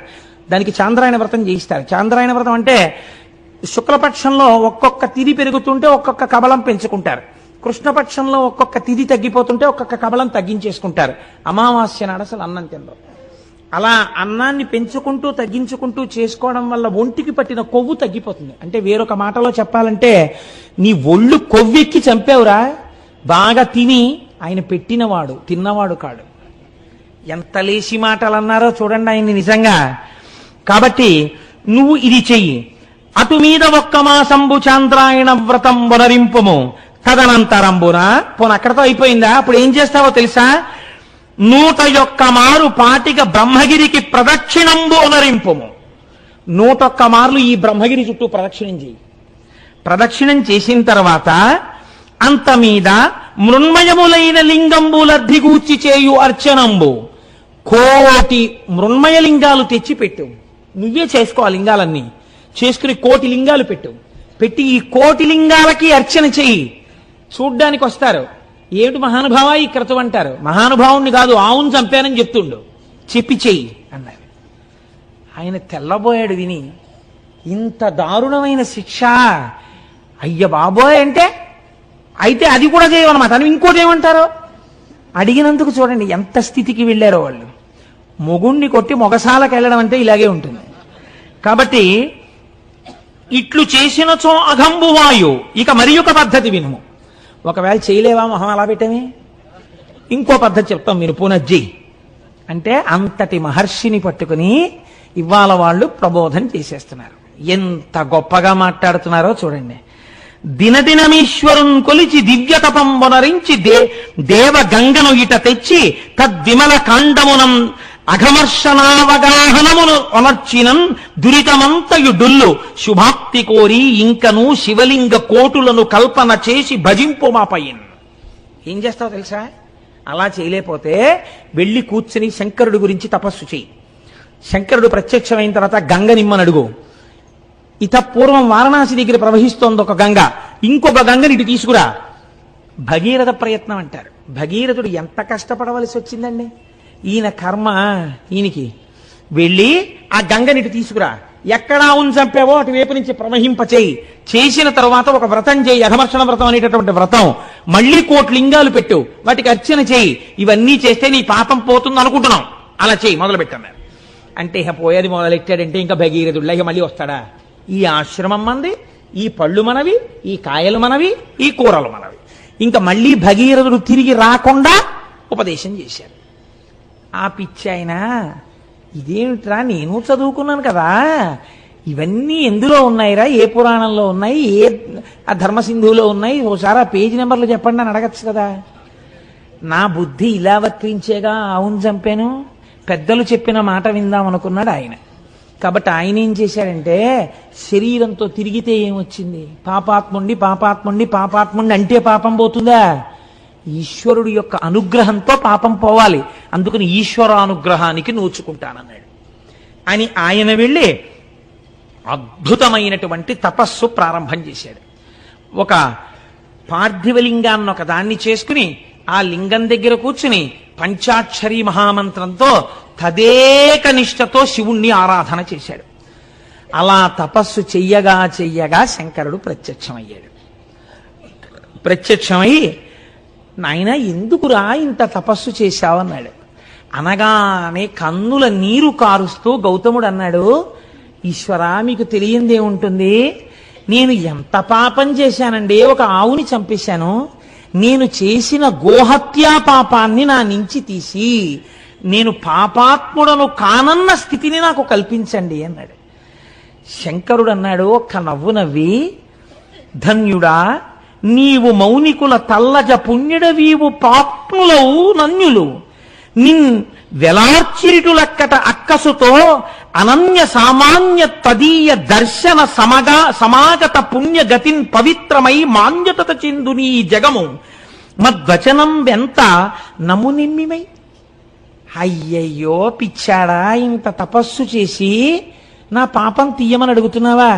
నీకు పాపం ఉందనుకుంటున్నావా? అసలు నీకు పాపం లేదురా. నీకు పాపం ఉంది, నువ్వు గోహత్య చేశావని ఎవడు చెప్పాడు? దుర్మార్గులు రా వాళ్ళు. నిన్ను పాడు చేయడానికి ఇలా చెప్పారు, నీ మనస్సు పాడు చేయడానికి. నీకు పాపం లేదు నాయన. జగత్తులో ఎవడైనా గౌతమ మహర్షి అన్న పేరు పలికినా, గౌతమ మహర్షిని చూసినా వాడి పాపాలు పోతాయిరా. అంతటి పుణ్యాత్ముడవు నువ్వు. నిన్ను చూడ్డానికి నేనొచ్చాను నాయన, నాకు పాపం ఉంది తీయమంటావేమిటి? వారలే గోఘ్నపాతకులు, వారే కృతఘ్నులు, గురుఘ్నపాంసనులు, వారలే ధర్మబాహిరులు, వారలే కుచ్చిత గర్హ్య కర్మఠులు, వారలే ఘాతకగ్రణులు, వారలే నృశంసులు, వారే జాల్ములెవ్వారులు నిన్ను పుణ్యునిటు వంచన చేసి కలంచిరోమదిన్. బహుశః నాకు తెలిసి పరమశివుడు ఇన్ని తిట్లు తిట్టడం నేను ఎక్కడ లేదు. ఎక్కడ ఏ పురాణంలో ఏ సందర్భంలో తిట్టల. శివుడికి ఇంత ఆక్రోశం వచ్చి తిట్టాడంటే వాళ్ళు ఎంత పాపపు పని చేశారో మీరు ఆలోచించండి. నిన్ను ఇలా కష్టపెట్టి నువ్వు పాపాత్ముడివి, గోహత్య చేశావని నిన్ను బాధలు పెట్టిన వారు ఎటువంటి వారో తెలుసా? వారెల గోఘ్నపాతకులు, ఆవుని చంపిన వాళ్ళు విఘ్నేశ్వరుణ్ణి అడిగిన వాళ్ళు. అలాంటి పని చేయమని వారే కృతజ్ఞ గురుఘ్న పాంసనులు, వాళ్ళు కృతజ్ఞులు, చేసిన ఉపకారం మర్చిపోయారు. వాళ్ళు గురుద్రోహులు, నువ్వు గురువువి, నీకు ద్రోహం చేశారు వాళ్ళు. వారలే ధర్మబాహిరులు, ధర్మం విడిచిపెట్టిన వాళ్ళు. వారలే కుచ్చిత గర్హ్య కర్మఠులు, కుచ్చిత బుద్ధులున్న వాళ్ళు. వారలే ఘాతకాగ్రణులు, మహాఘాతకం చేసేటటువంటి వాళ్ళు. వారి నృశంసులు, అసలు తలుచుకోకూడనటువంటి వాళ్ళు, మనసులో స్థానమీయకూడని వాళ్ళు. వారే జల్ములెవ్వారులు నిన్ను పుణ్యనిట వంచిన చేసి కలంచిరోమదిన్. ఈశ్వరుడింత కోపం పెంచుకోవడానికి కారణం ఏమిటో తెలుసా అండి? ఇంత భక్తుడవైన నీ మనస్సు ఎందుకు పాడి చేశారా వాళ్ళు? దీనికి నాకింత కోపం వచ్చింది. భక్తుడైన వాడి మనస్సు పాడి చేస్తే వచ్చేటటువంటి శిక్ష అది. కాబట్టి ఇప్పుడు ఏమైంది అంటే ఆయన అన్నాడు, నీ దివ్య దృష్టిని చూడివని పరమేశ్వరుడు అవలోకింపచేసిన మునీశ్వరుడు అవలోకించి విస్మితుండై పరమేశ్వరుని చూసి, ఏమిటయ్యా గౌతమా, నీ చెప్పాలా ఎవరు చేశారో ఈ ద్రోహం? నువ్వు ఇంత తపోశక్తి దురంధరుడవే, నడిచి వెడుతున్న అగ్నిహోత్రానివే, నువ్వు ఒక్కసారి అంతర్ముఖుడవైతే సమస్తం తెలుస్తుందే, ఇంత పిచ్చివాడి ఏమిటిరా నాయన? కనీసం అనుమాన పడలేదేమిరా? ఒక్కసారి అంతర్ముఖుడవు. నేను చెప్తున్నాను, మీరు చరిత్రలో ఎక్కడైనా వరమివ్వడం చూశారు, కానీ ఇంత బెంగ పెట్టుకుపోయి, ఇంత బాధపడిపోయి, ఇంత పిచ్చాడు ఏంట్రా నాన్న, నా మాట నమ్మరా, ఒకసారి అంతర్ముఖుడు వై చూడు అని శంకరుడు నచ్చ చెప్పి చూడమన్న సందర్భం ఒక్కటి నాకు చూపించండి సమస్త వాంగ్మయంలో. లేదు, అది గౌతముడికే చెల్లింది. ఎంతటి ఉదయుడో మహానుభావుడు, ఎంతటి మహానుభావుడో! ఆయన తెచ్చిన గంగ చేత పోషింపబడిన శరీరాలు ఈ శరీరాలు. ఆయన గురించి చెప్పుకుని విని ధన్యులం కాకపోతే మనం కృతజ్ఞులం అవుతాం. ఈశ్వరుడు ఇన్నాళ్ళకి మనకు అవకాశం ఇచ్చి త్రయంబకేశ్వర లింగం గురించి చెప్పుకునే అదృష్టాన్ని మనకిచ్చాడు. కాబట్టి ఒక్కసారి అంతర్ముఖుడై చూశాట గౌతముడు. సత్యం తెలిసిపోయింది, ఎవరు చేశారో ఈ పని అర్థమైపోయింది. వెంటనే ఆయన కళ్ళు తెరిచి శంకరుణ్ణి చూసన్నాడు, ఉపకారమయనురించిరి కృపానిధి నిజంబు వారు కించుకలైనని నీ కృపకున్ పాత్రమనైతిని నిపుణనై వడసి కొంటి నీ దర్శనమున్. ఆహాహాహా, నాకెంత ఉపకారం చేశారయ్యా వాళ్ళు పరమేశ్వర. వాళ్ళు నన్ను ఇలా తిట్టకపోతే, వాళ్ళు నన్ను ఇలా తోసేయకపోతే, నేను ఇలా తపస్సు చేసి నిన్ను ప్రత్యక్షం చేసుకుంటానా? నిన్ను చూడాలి, నా పాపం పోవాలని ఎంత కఠోరంగా తపస్సు చేశాను, ఎంత మనస్సు పెట్టి తపస్సు చేశాను. అవతల వాడిలో చెడు చూడడం మంచివాడికి చేత కాదురా. కుక్క ఆవు కాదు, ఆవు కుక్క కాదు చెప్పాడు కదా విఘ్నేశ్వరుడు. కాబట్టి మహానుభావులు నాకు ఎంత ఉపకారం చేశారండి, వాళ్ళ వల్ల కదా మీ దర్శనమైంది. వాళ్ళంతా ఉపకారం చేస్తే వాళ్ళని నేను ఏమని నిందించను, నేను వాళ్ళకి రుణపడిపోయాను పరమేశ్వర అన్నాడు. లోకమునందు లోకేశ్వరుణ్ణి చూడడం తప్ప అవతల వాడిని తప్పు పట్టడం చేత కాని గౌతముడు తెచ్చిన గంగ తాగి బతికిన జీవితాలు బురద జల్లుకునే స్థాయిలో తెల్లవారులేస్తే పేపర్ల నిండావే. ఎంత కృతజ్ఞపు కుచ్చిత కుళ్ళు బతుకులై కూర్చున్నాయండి మనవి. ఎంత సిగ్గుపడాలి నిజంగా మనం. గౌతముడు ఎంత పరివేదన చెందుతాడు. ఒక్క చోట గౌతమ మునికి విగ్రహం లేదా, ఒక్క చోట గౌతముడి గురించి చెప్పేవాడు లేడా, ఒక్క చోట గౌతముడికి ఆరాధన లేదా, ఇంతటి మహానుభావుడని చెప్పి ఆయన పేరు మీద ఉత్సవం లేదా, పనికి మాలిన వాళ్ళందరికీ ఉత్సవాలా? ఎంత కృతజ్ఞతతో ఉంది లోకం ఇవ్వాలా. ఆయన ఇచ్చిన నీళ్లు తాగా మునుల్నెందుకు అనాలి? మనము వాళ్ళు ఒకటి కాదా?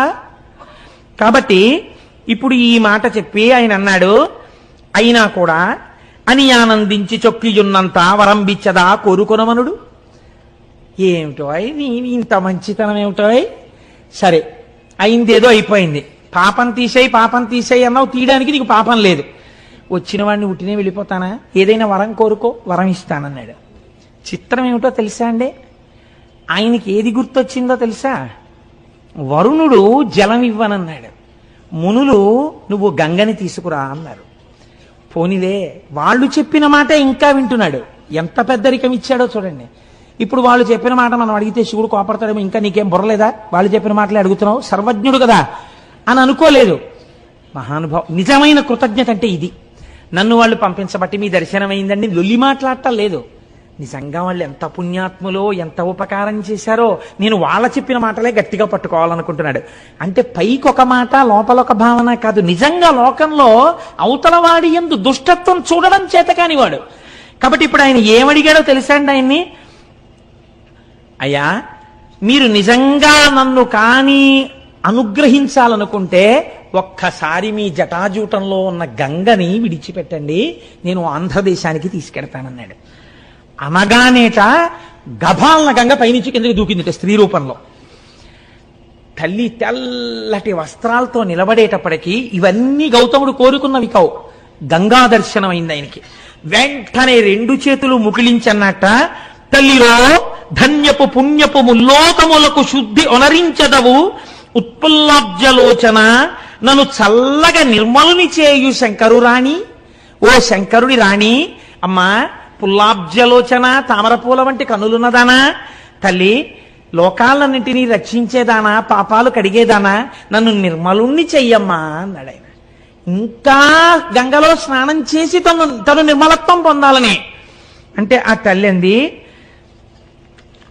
తప్పకుండానయ్యా నీకు అభిషేకము కూరిచి వీక చనిద శివుని తలకు వేగ ననగ బల్ వ్యాకులితుడంగగు మునినవలోకించి శివుండనియే నిలువుమని గంగన్. ఆవిడంది, నువ్వు కోరుకున్నట్లుగా ఇక్కడొక్కసారి నేను ఆగుతాను, నీటి రూపంలో నీ తల మీద పడతాను. అంటే నీకు గంగా స్నానం అయిపోయింది కదా, నువ్వు నిర్మలుడు అయిపోయినట్టే కదా. ఇంకేం కావాలి? నువ్వేమడిగావు? నన్ను నిర్మలుణ్ణి చేయమన్నావు. నేను ఒక్కసారి నీ తల మీద పడతాను, అభిషేకం అయిపోతుంది. కాబట్టి గంగా స్నానం అయిపోయింది. నీకు స్నానం అవుతుందని లేదా ఆవిడ, నీకు అభిషేకం అవుతుందండి, అయిపోతుంది. కాబట్టి నీవు కోరుకున్నట్టు పోని గంగా స్నానం అయిపోయింది కదా, నేను వెంటనే మళ్ళీ శివుడి తల మీదకి ఎక్కేస్తాను. ఇంకొక మారు భూమి మీద ప్రవహించాను. ఒక్కసారి ప్రవహించినందుకు ఎంతమంది వచ్చి స్నానాలు చేసి పాపాలు వదులుతున్నారో చూస్తున్నాను. మళ్ళీ ఇంకో పాయ వద్దు బాబోయ్, మళ్ళీ తల మీదకి వెళ్ళిపోతానండి. అంటే ఆయన అన్నాడు, అమ్మా నేను అది కాదు కదమ్మా అడిగింది, లోకానికి అంతటికీ సుభిక్షం కావాలమ్మా, నువ్వు ప్రవహించాలని కదా తల్లి నేను కోరింది అన్నాడు.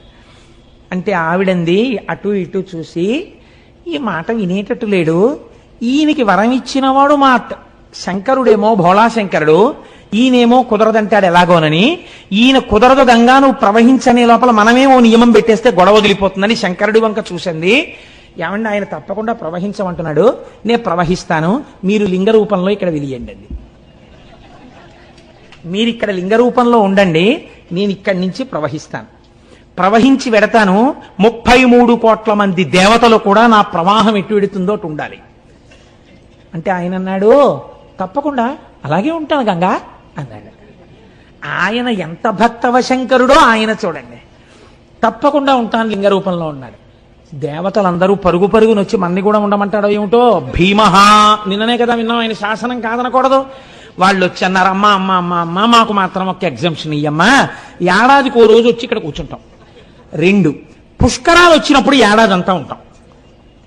365 రోజులు ఇక్కడే కూర్చుని ఉండమని మాత్రం నియమం పెట్టకమ్మా, మమ్మల్ని వదిలే, అందరి బదులు మహానుభావుడు పరబ్రహ్మం పరమశివుడు ఉంటున్నాడు కదా తల్లి లింగ రూపంలో, మమ్మల్ని వదిలేయమ్మా అన్నారు. సరే పుష్కరాల్లో వచ్చి ఏడాది ఉండండి, సంవత్సరానికి ఓ రోజు వచ్చి ఈ తటంలో కూర్చోండి, అలాగే కూర్చుంటా ఉన్నారు. అన్న తర్వాత ఇప్పుడు ఆ గౌతముని పేరు మీద వెడుతున్నటువంటి గంగ పాయ కనుక దీనిని గౌతమి అని పిలుస్తారయా, ఇదిగో ఈ గౌతమి ప్రవహిస్తుంది అన్నారు. ఇప్పుడు స్వామి త్రయంబకుడు అన్న పేరుతో అక్కడ వెలిశాడు. మిగిలినటువంటి లింగాలకు ఒక్కొక్క దానికి ఒక్కొక్క పేరుంది. ఇక్కడ వెలిసినటువంటి శివలింగానికి త్రయంబక లింగము అని పేరు. అలా ఎందుకంటారో తెలుసా అండి? ఇది పరమశివుని యొక్క అపారమైన కారుణ్యాన్ని, ఆయన సౌలభ్యాన్ని తెలియచేస్తుంది. అప్పై దీక్షితులు వారని మనకి ఒక మహాపండితుడు ఒక ఆయన ఉన్నారు. వారు ఎంతగా శివోపాసన చేశారో అటువంటి వారికి ఒకానొకప్పుడు ఒక ఆలోచన వచ్చింది. అసలు నిజంగా నా మనస్సు శివుణ్ణి పట్టుకున్నది నిజమైతే ఎలా తెలియాలి? నిద్రపోతున్నప్పుడు కూడా శివుణ్ణే తలుచుకుంటూ ఉండాలి, కానీ నిద్రపోతున్నప్పుడు నేను అలా తలుచుకున్నానో లేదో నాకు తెలియదే. రెండోది ఏమిటి? నాకు పిచ్చెక్కితే నేను శివుడి గురించే మాట్లాడుతూ ఉండాలి పిచ్చిలో. అప్పుడు మిగిలిన వాళ్ళు వింటారు నాకు పిచ్చెక్కిన. విని నేను పిచ్చెక్కినప్పుడు ఏం మాట్లాడుతున్నానో వాళ్ళు చెప్తే నేను శివుడి గురించే మాట్లాడితే నేను శివభక్తుడిని అయినట్టు అని శిష్యుల్ని పిలిచి అన్నారు, ఒరే ఆ గూట్లో పిచ్చెక్కే మందుంది, అది పట్టుకురండి, నేను తాగేస్తాను. నాకు ఒక 2 గంటల పాటు ఆ పిచ్చిలో నన్ను ఉండనివ్వండి. నేను పిచ్చిలో ఉన్నప్పుడు ఏం మాట్లాడుతుంటానో మీరు రాయండి జాగ్రత్తగా కిటికీ దగ్గర కూర్చుని. ఓ 2 గంటలు అయిపోయిన తర్వాత లోపలికి రండి, ఇదిగో అటువైపు కిటికీలో ఇంకో మందు ఉంది, అది పోసేయండి నా నోట్లో, నా పిచ్చి తగ్గిపోతుంది. తగ్గిపోయిన తర్వాత నేను పిచ్చిలో ఏం మాట్లాడానో నాకు చూపించండి రా అన్నారు. దీన్నే పిచ్చెక్కినప్పుడు అప్పై దీక్షితుల వారు చేసినటువంటి స్తోత్రాల్ని ఉన్మత్త పంచశతి అని పిలుస్తారు. ఆయన పిచ్చిలో మాట్లాడారు. ఆయన పిచ్చిలో పరమశివుడి గురించి ఏమని మాట్లాడారో తెలుసా అండి? ఒక శ్లోకం ఉన్మత్త పంచశతిలో, అర్కద్రోణ ప్రభృతి కుసుమైరర్చనం తే విధేయం ప్రాప్యంతే నస్మరహర ఫలం మోక్ష సామ్రాజ్యలక్ష్మీ ఏతజ్జానన్నపి శివ శివ వ్యర్థయన్ కాలమాత్మన్ ఆత్మద్రోహీకరణ వివశో భూయ సాధపతాని. ఆ ఉన్మత్త పంచశతిలోంచి ఒక శ్లోకం ఇది. ఆయన అన్నారు, ఈశ్వర ప్రపంచంలో ఎవడైనా చాలా గొప్ప కోరిక తీర్చాలి అని అనుకుంటే దానికి తగిన పూజ అడుగుతాడు. నువ్వేమడిగావు? జిల్లేడు పువ్వులతో పూజ అడిగావు. ఎవరైనా జిల్లేడు పువ్వులు కోసుకుంటుంటే మీరు ఎందుకండి జిల్లేడు పువ్వులు కోసేస్తున్నారని ఎవరు అడగరు. ఆ పనికి మాలిన అన్ని ప్రదేశాల్లోనూ జిల్లేడు ఉంటుంది. కాబట్టి లోకమంతా విడిచిపెట్టేసినటువంటి చెట్టు యొక్క పూలు నీకు కావాలి. రెండోది ద్రోణి, ద్రోణ పుష్పం అంటే తుమ్మి పువ్వు. రెండోది నీకు తుమ్మి పువ్వు కావాలి. ఈ రెండు ఎవ్వరూ అడగరు, ఎవ్వరూ కొయ్యరు, ఎవ్వరూ దండలు కట్టరు, ఎవరూ సిగలో పెట్టుకోరు. అది ఇంతంత బంతుల్లో ఉంటుంది. ఆ బంతుల్లోంచి ఇంతంత పువ్వు బయటికి వస్తుంది, ఇంతే ఉంటుంది. శ్రీకాళహస్తిలో బయట అమ్ముతుంటారు ఈ తిమ్మి పూలు. కాబట్టి నీకు ఈ తుమ్మి పూలు వేస్తే చాలు, ఈ జిల్లేడు పూలు వేస్తే చాలు. ప్రపంచంలో ఎవ్వరూ కోరుకోనివి, ఒకవేళ ఎవరైనా వచ్చి కోసుకుంటున్నా అదేంటబ్బాయి అలా కోసేస్తున్నావు అని అననివి, ఇంత చౌకబారుగా దొరికేవి ఈ రెండింటినీ నువ్వు పుచ్చుకుని ప్రాప్యంతే నస్మరహర ఫలం మోక్ష సామ్రాజ్య లక్ష్మీ. ఏమిస్తావు? ఓ రూపాయో పావలో ఇవ్వడం కాదు, ఒక్క తుమ్మి పువ్వు వేస్తే, ఒక్క జిల్లేడు పువ్వు వేస్తే మోక్షం ఇచ్చేస్తావు. మోక్ష సామ్రాజ్య లక్ష్మీ ఏతజ్జానన్నపి శివ శివ వ్యర్థయన్ కాలమాత్మన్. ఇంత అనుగ్రహ ప్రదాతవై నువ్వుంటే ఒక్క జిల్లేడు పువ్వు, ఒక్క తుమ్మి పువ్వు తెచ్చి నీ పాదాల మీదేసి శివా శివా అని నేను అనను. నేనేం చేస్తూ ఉంటాను? మిగిలిన పనికిమాలిన పనులన్నీ చేస్తుంటాను. ఈ రెండు పనులు చేసినట్టుగా నాకు కనపడదు. శివ శివానను, ఈ రెండు పువ్వులతో నీకు పూజ చెయ్యను. ఆత్మద్రోహీకరణ వివశో భూయసాధపతాని. నా అంత ఆత్మద్రోహి ఇంకెక్కడుంటాడు? ఇంత సులభుడు నువ్వు, ఆ పని కూడా చెయ్యలేని ఆత్మద్రోహిని నేను, నాకు నేను ద్రోహం చేసుకుంటున్నాను పూజ చెయ్యకుండా అని మహానుభావుడు అప్పయ్య దీక్షితుల వారు ఉన్మత్త పంచశతిలో మాట్లాడతారు. పిచ్చి తగ్గిపోయిన తర్వాత శిష్యుల శ్లోకాలు చదివితే పర్వాలేదైతే నా మనస్సు శివుణ్ణి పట్టుకుందన్నారు ఆయన. అలా ఎంతటి సులభుడో చూడండి. త్రయంబకేశ్వరుడిగా వెలిశాడు. త్రయంబకుడు వెలిసిన తర్వాత గౌతమి అన్న పేరుతో గౌతమ మహర్షి పేరు మీద గంగ వెళ్ళిపోతోంది. వెళ్ళిపోతుంటే అక్కడ ఉన్నటువంటి మునులు ఇప్పటి వరకు ఏ మునులైతే గౌతమ మహర్షిని పో అని తరిమేశారో వీళ్ళందరూ ఒరే శివుడి జటాజూటంలోంచి గంగ కింద పడిందిట మళ్ళీని, కాబట్టి గబగబా వెళ్ళి మనందరం స్నానం చేద్దాం రండని మళ్ళీ గబగబా వచ్చేసారు. ఉత్తరీయాలు కట్టేసుకున్నారు, మళ్ళీ గబగబా మంత్రాలు చెప్పేసుకుంటున్నారు, స్నాన మంత్రాలు. అందులో మునిగేద్దామని భార్యలతోటి శిష్యులతోటి దిగుతున్నారు. చూసిందిట గంగా నది. ఆయన పేరు మీద పుట్టితే మళ్ళీ ఇందులో కూడా స్నానం చేసి పాపాలు పోగొట్టేసుకుందాం అనుకుంటున్నారా? ధూర్తులారా అని కని ధుని ఘోరపాతకులు కష్మలెందు కృతఘ్నమూర్తులీమునుల అపఘ్నమేవమిక ముట్టగ వచ్చిరి వీరు తాకునోర్వను కనరాకపోదునని వైళమలంగి అదృశ్యమయ్యే అంతనెకని గౌతముండకట తల్లిరో పోయిత పాసి నీసుతున్. ఆవిడ వెంటనే మునులు స్నానానికి దిగుతుంటే అంతర్ధానం అయిపోయింది. అక్కడ ఉన్న నదీ ప్రవాహం హఠాత్తుగా మాయమైపోయింది, అంతే మట్టి అయిపోయింది. తడి కూడా లేదు, అది విచిత్రం. మళ్ళీ ఎండిపోయిన భూమి అయిపోయింది. ఎందుకని? ఈ గౌతముణ్ణి ఇంత ఏడిపించిన దుర్మార్గులు మీరు స్నానం చేయడానికి నా నీళ్లు కావాల్సి వచ్చాయా? మళ్ళీ మీ పాపాలు వదిలేద్దాం అనుకుంటున్నారా? మీకు దక్కనివ్వను రాని వెళ్ళిపోయింది. ఇంకింతకన్నా అవమానం ఏముంటుందండి ప్రపంచంలో? అసలు పేపర్లలో ఫోటోలు వేసేసి టీవీల్లో ఎప్పుడు చూపిస్తారో, ఎవడో గంగా స్నానానికి వెళ్ళగానే గంగా దృశ్యం అయిపోయింది అనుకోండి, వాడి గురించి ఎంత ప్రచారం అయిపోతుంది లోకంలో. అయ్యి బాబోయ్ ఇంతటి పాపాత్ముడు ఎక్కడా ఉండనమాటని. అలా ఈ మునుల్ని చూసి గంగ అంతర్ధానం అయిపోయింది. అక్కడ ఇంకా జహ్నువు తాగాడు. ఇక్కడ జహ్నువు తాగడం కాదు, గంగావతరణంలో అయితే జహ్నువు తాగారు. ఇక్కడ అది కాదు, వెళ్ళిపోయిందంటే మళ్ళీ ఆకాశంలోకి. ఇంత శివశాసనం ఉంది, పక్కన త్రయంబకలింగం ఉంది, ఆవిడ అయినా లెక్క పెట్టడానికి వెళ్ళిపోయింది. అంటే ఎంత బాధ వచ్చిందో ఆవిడికి నిజంగా. ఇప్పుడు వాళ్ళు ఏడవలేదు, అయ్యో అమ్మా ఎంత తప్పు చేశామో నిజంగా తల్లి, నువ్వే మాకు స్నానం చెయ్యనన్నావు. లోకంలో ఒక సామెత ఉంది, రక్షిస్తే తల్లి రక్షించాలి, లేకపోతే గంగ రక్షించాలంటారు. సీతమ్మ తల్లి అంటుంది ఉత్తరాఖండలో. కానీ భరిస్తే తల్లి భరించాలి, లేకపోతే గంగ భరించాలంటారు. ఎంత తప్పు చేసిన కూతురునైనా తల్లి కాపాడుకుంటుంది, లేకపోతే ఇంకా గంగ కాపాడుకోవాలి. కాబట్టి అటువంటి గంగ మమ్మల్ని కాపాడలేదని వీళ్ళు ఏడవలేదు, వీళ్ళు ఇంకా అలా బిర్రబిగిసి నించున్నారు. ఏడిచిన వాడు ఎవరో తెలుసా అండి? గౌతముడు ఏడ్చాడు. తల్లిరో వెళ్ళిపోయావా అమ్మా, వీళ్ళందరూ స్నానం చేద్దాం అనుకుంటున్నారమ్మా, ఎంత చిన్నబుచ్చుకున్నారో చూడమ్మా, అమ్మా రామ్మా అని ఏడ్చాడు. ఈయన ఏడుపు చూడలేక మళ్ళీ వచ్చింది ఆవిడ. అప్పుడు వీళ్ళు చక్కగా లోపల దిగి స్నానాలు చేశారు. చేస్తే ఇంతవరకు చూశారట. కొన్ని చోట్ల గౌతముడు శపించాడని ఉంటుంది. గౌతముడు అలా శపిస్తే చక్కటి అరిటాకేసి నీళ్లు జల్లి విభూతితో ఓంకారం రాసి అన్నం పెట్టి నెయ్యేసి పప్పేసి కూరేసి పచ్చడేసి పులిసేసి పిండి వంటలేసి పెరుగేసి విస్తరి మీద ఉమ్మేసి వెళ్ళిపోయినట్టు ఉంటుంది. ఇంతగా లోకాన్ని ఆరాధించగలిగినటువంటి గౌతముడు ఇప్పుడు ఈ మునుల్ని ఎందుకు శపిస్తాడండి? శపిస్తే ఈ కథకు అర్థం ఉందా? అసలు ఈ ఆఖ్యానానికి అర్థం ఉందా? అది అలా ఎలా వచ్చేసిందో లోకంలో నానుడి నాకు అర్థం కాదు. అప్పుడు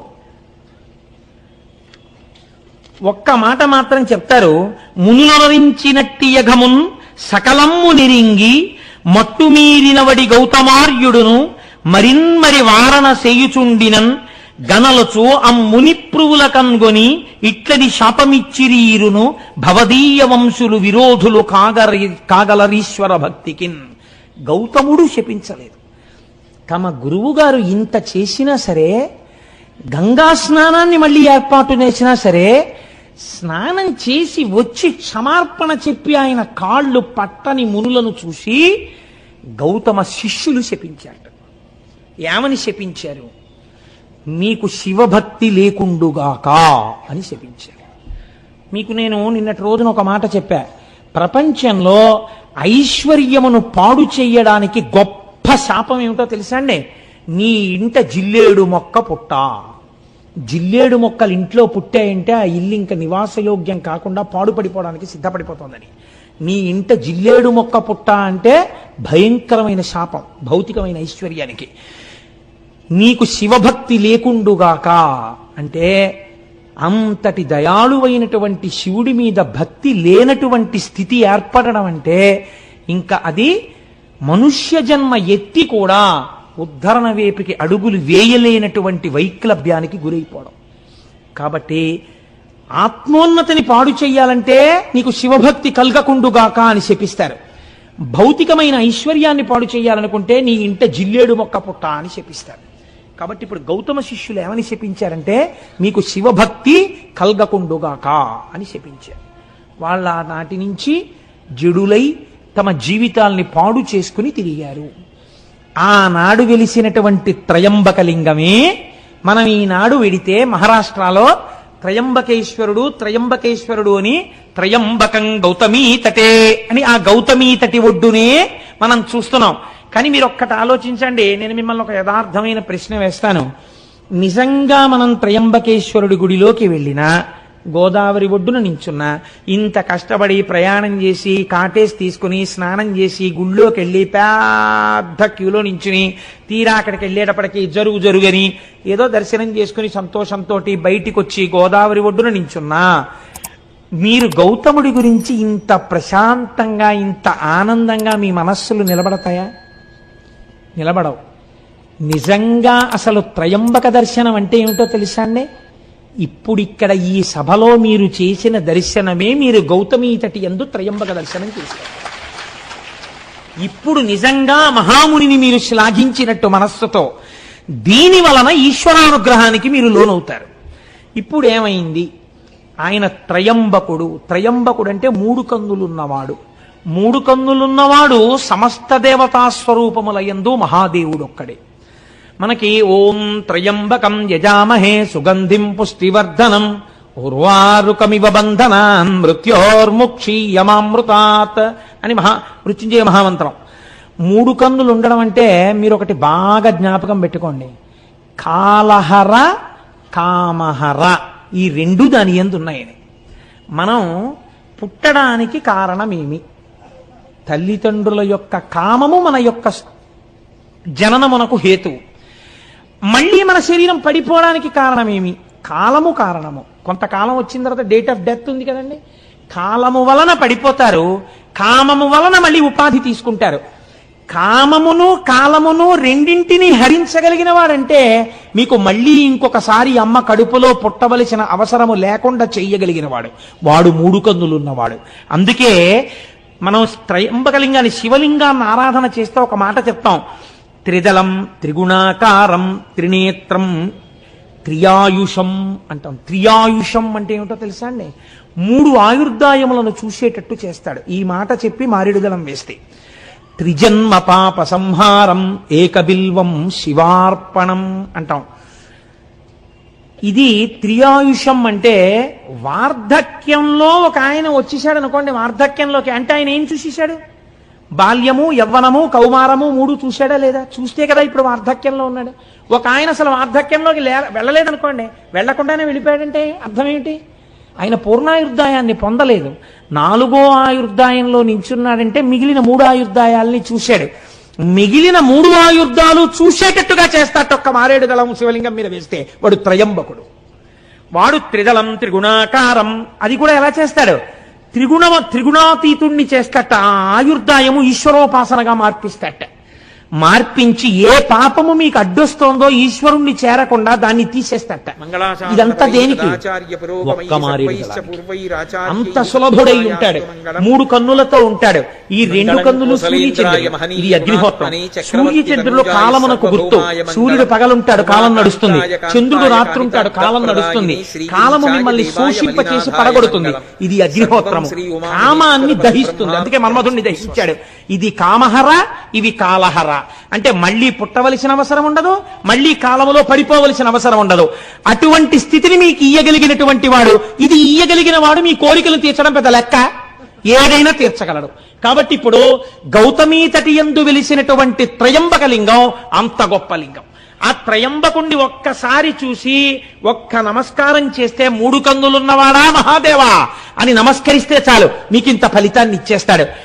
ఇంతటి మహాపురుషుడై లోకమునందు ద్వంద్వభావనలు లేకుండా అంతటా ఈశ్వరుణ్ణే చూస్తూ శంభులింగ ఆరాధనా ఫలితముగా జీవితమును అలా మార్చుకుని భగవంతుణ్ణి భూమి మీదకి తీసుకొచ్చి తన విరోధుల్ని ఈశ్వరుడు తిట్టేంత కోపం ఆయనకి కల్పించి ఒక నది ప్రవహించేటట్టు చేసి ఆనాటి నుంచి ఈనాటి వరకు మన వరకు బతుకుతున్నామంటే, ఇన్ని క్షేత్రాలు వచ్చాయంటే కారకుడైన మహాపురుషుడైన గౌతముణ్ణి మనం ఇవాళ స్మరించగలిగాం. అటువంటి త్రయంబక లింగం గురించి చెప్పుకోగలిగాం. నా మోహం ఇంకొక లింగం కూడా అవడం. కాబట్టి అవకపోతే 5 అనుకుంటాను, 6 అనుకుంటాను, ఒక్క లింగం కూడా 2 ఒకటిలోకి వచ్చింది. నానాటికి తీసి కట్టు నాగంబొట్టు. ఫోన్లేండి అన్నాళ్ళకైతే అవుతాయి. ఆయన ముందే చక్కటి వాక్కు చెప్పారు మా గోపాలకృష్ణ గారు. 365 రోజులు ఉంటుందన్నారు శివపురాణం. అలా అవుతుందో ఏమిటో నాకు. ఆయన వాక్కు సత్యవాక్కు. అందుకని మీరు ఎప్పుడో మళ్ళీ రేపు ఎప్పుడో మహానుభావ 42 రోజుల్లోనో 40 రోజుల్లోనో అయిపోతుంది అనండి మళ్ళీ ఒకసారి. కనుక అంతటి గొప్ప శివలింగ దర్శనం మనం ఇవాళ చేశాం. ఆ గౌతమీ దర్శనాన్ని చేశాం. ఆ గోదావరి నీటిని ఇంటికెళ్ళి తాగేటప్పుడు ఎంత కృతజ్ఞతాభావంతో తాగుతామండి. ఇవాళ ఇంటికెళ్ళి గ్లాసులో నీళ్లు తీయగానే ఇప్పుడు మనకి నీళ్లు కనపడవు. ఆ గౌతముడు, ఆ అహల్య వాళ్ళ కారుణ్యం కనపడుతుంది. ఇన్నాళ్లకి మనం గోదావరి నీళ్ళు అలా తాగుతున్నాం కృతజ్ఞతతో.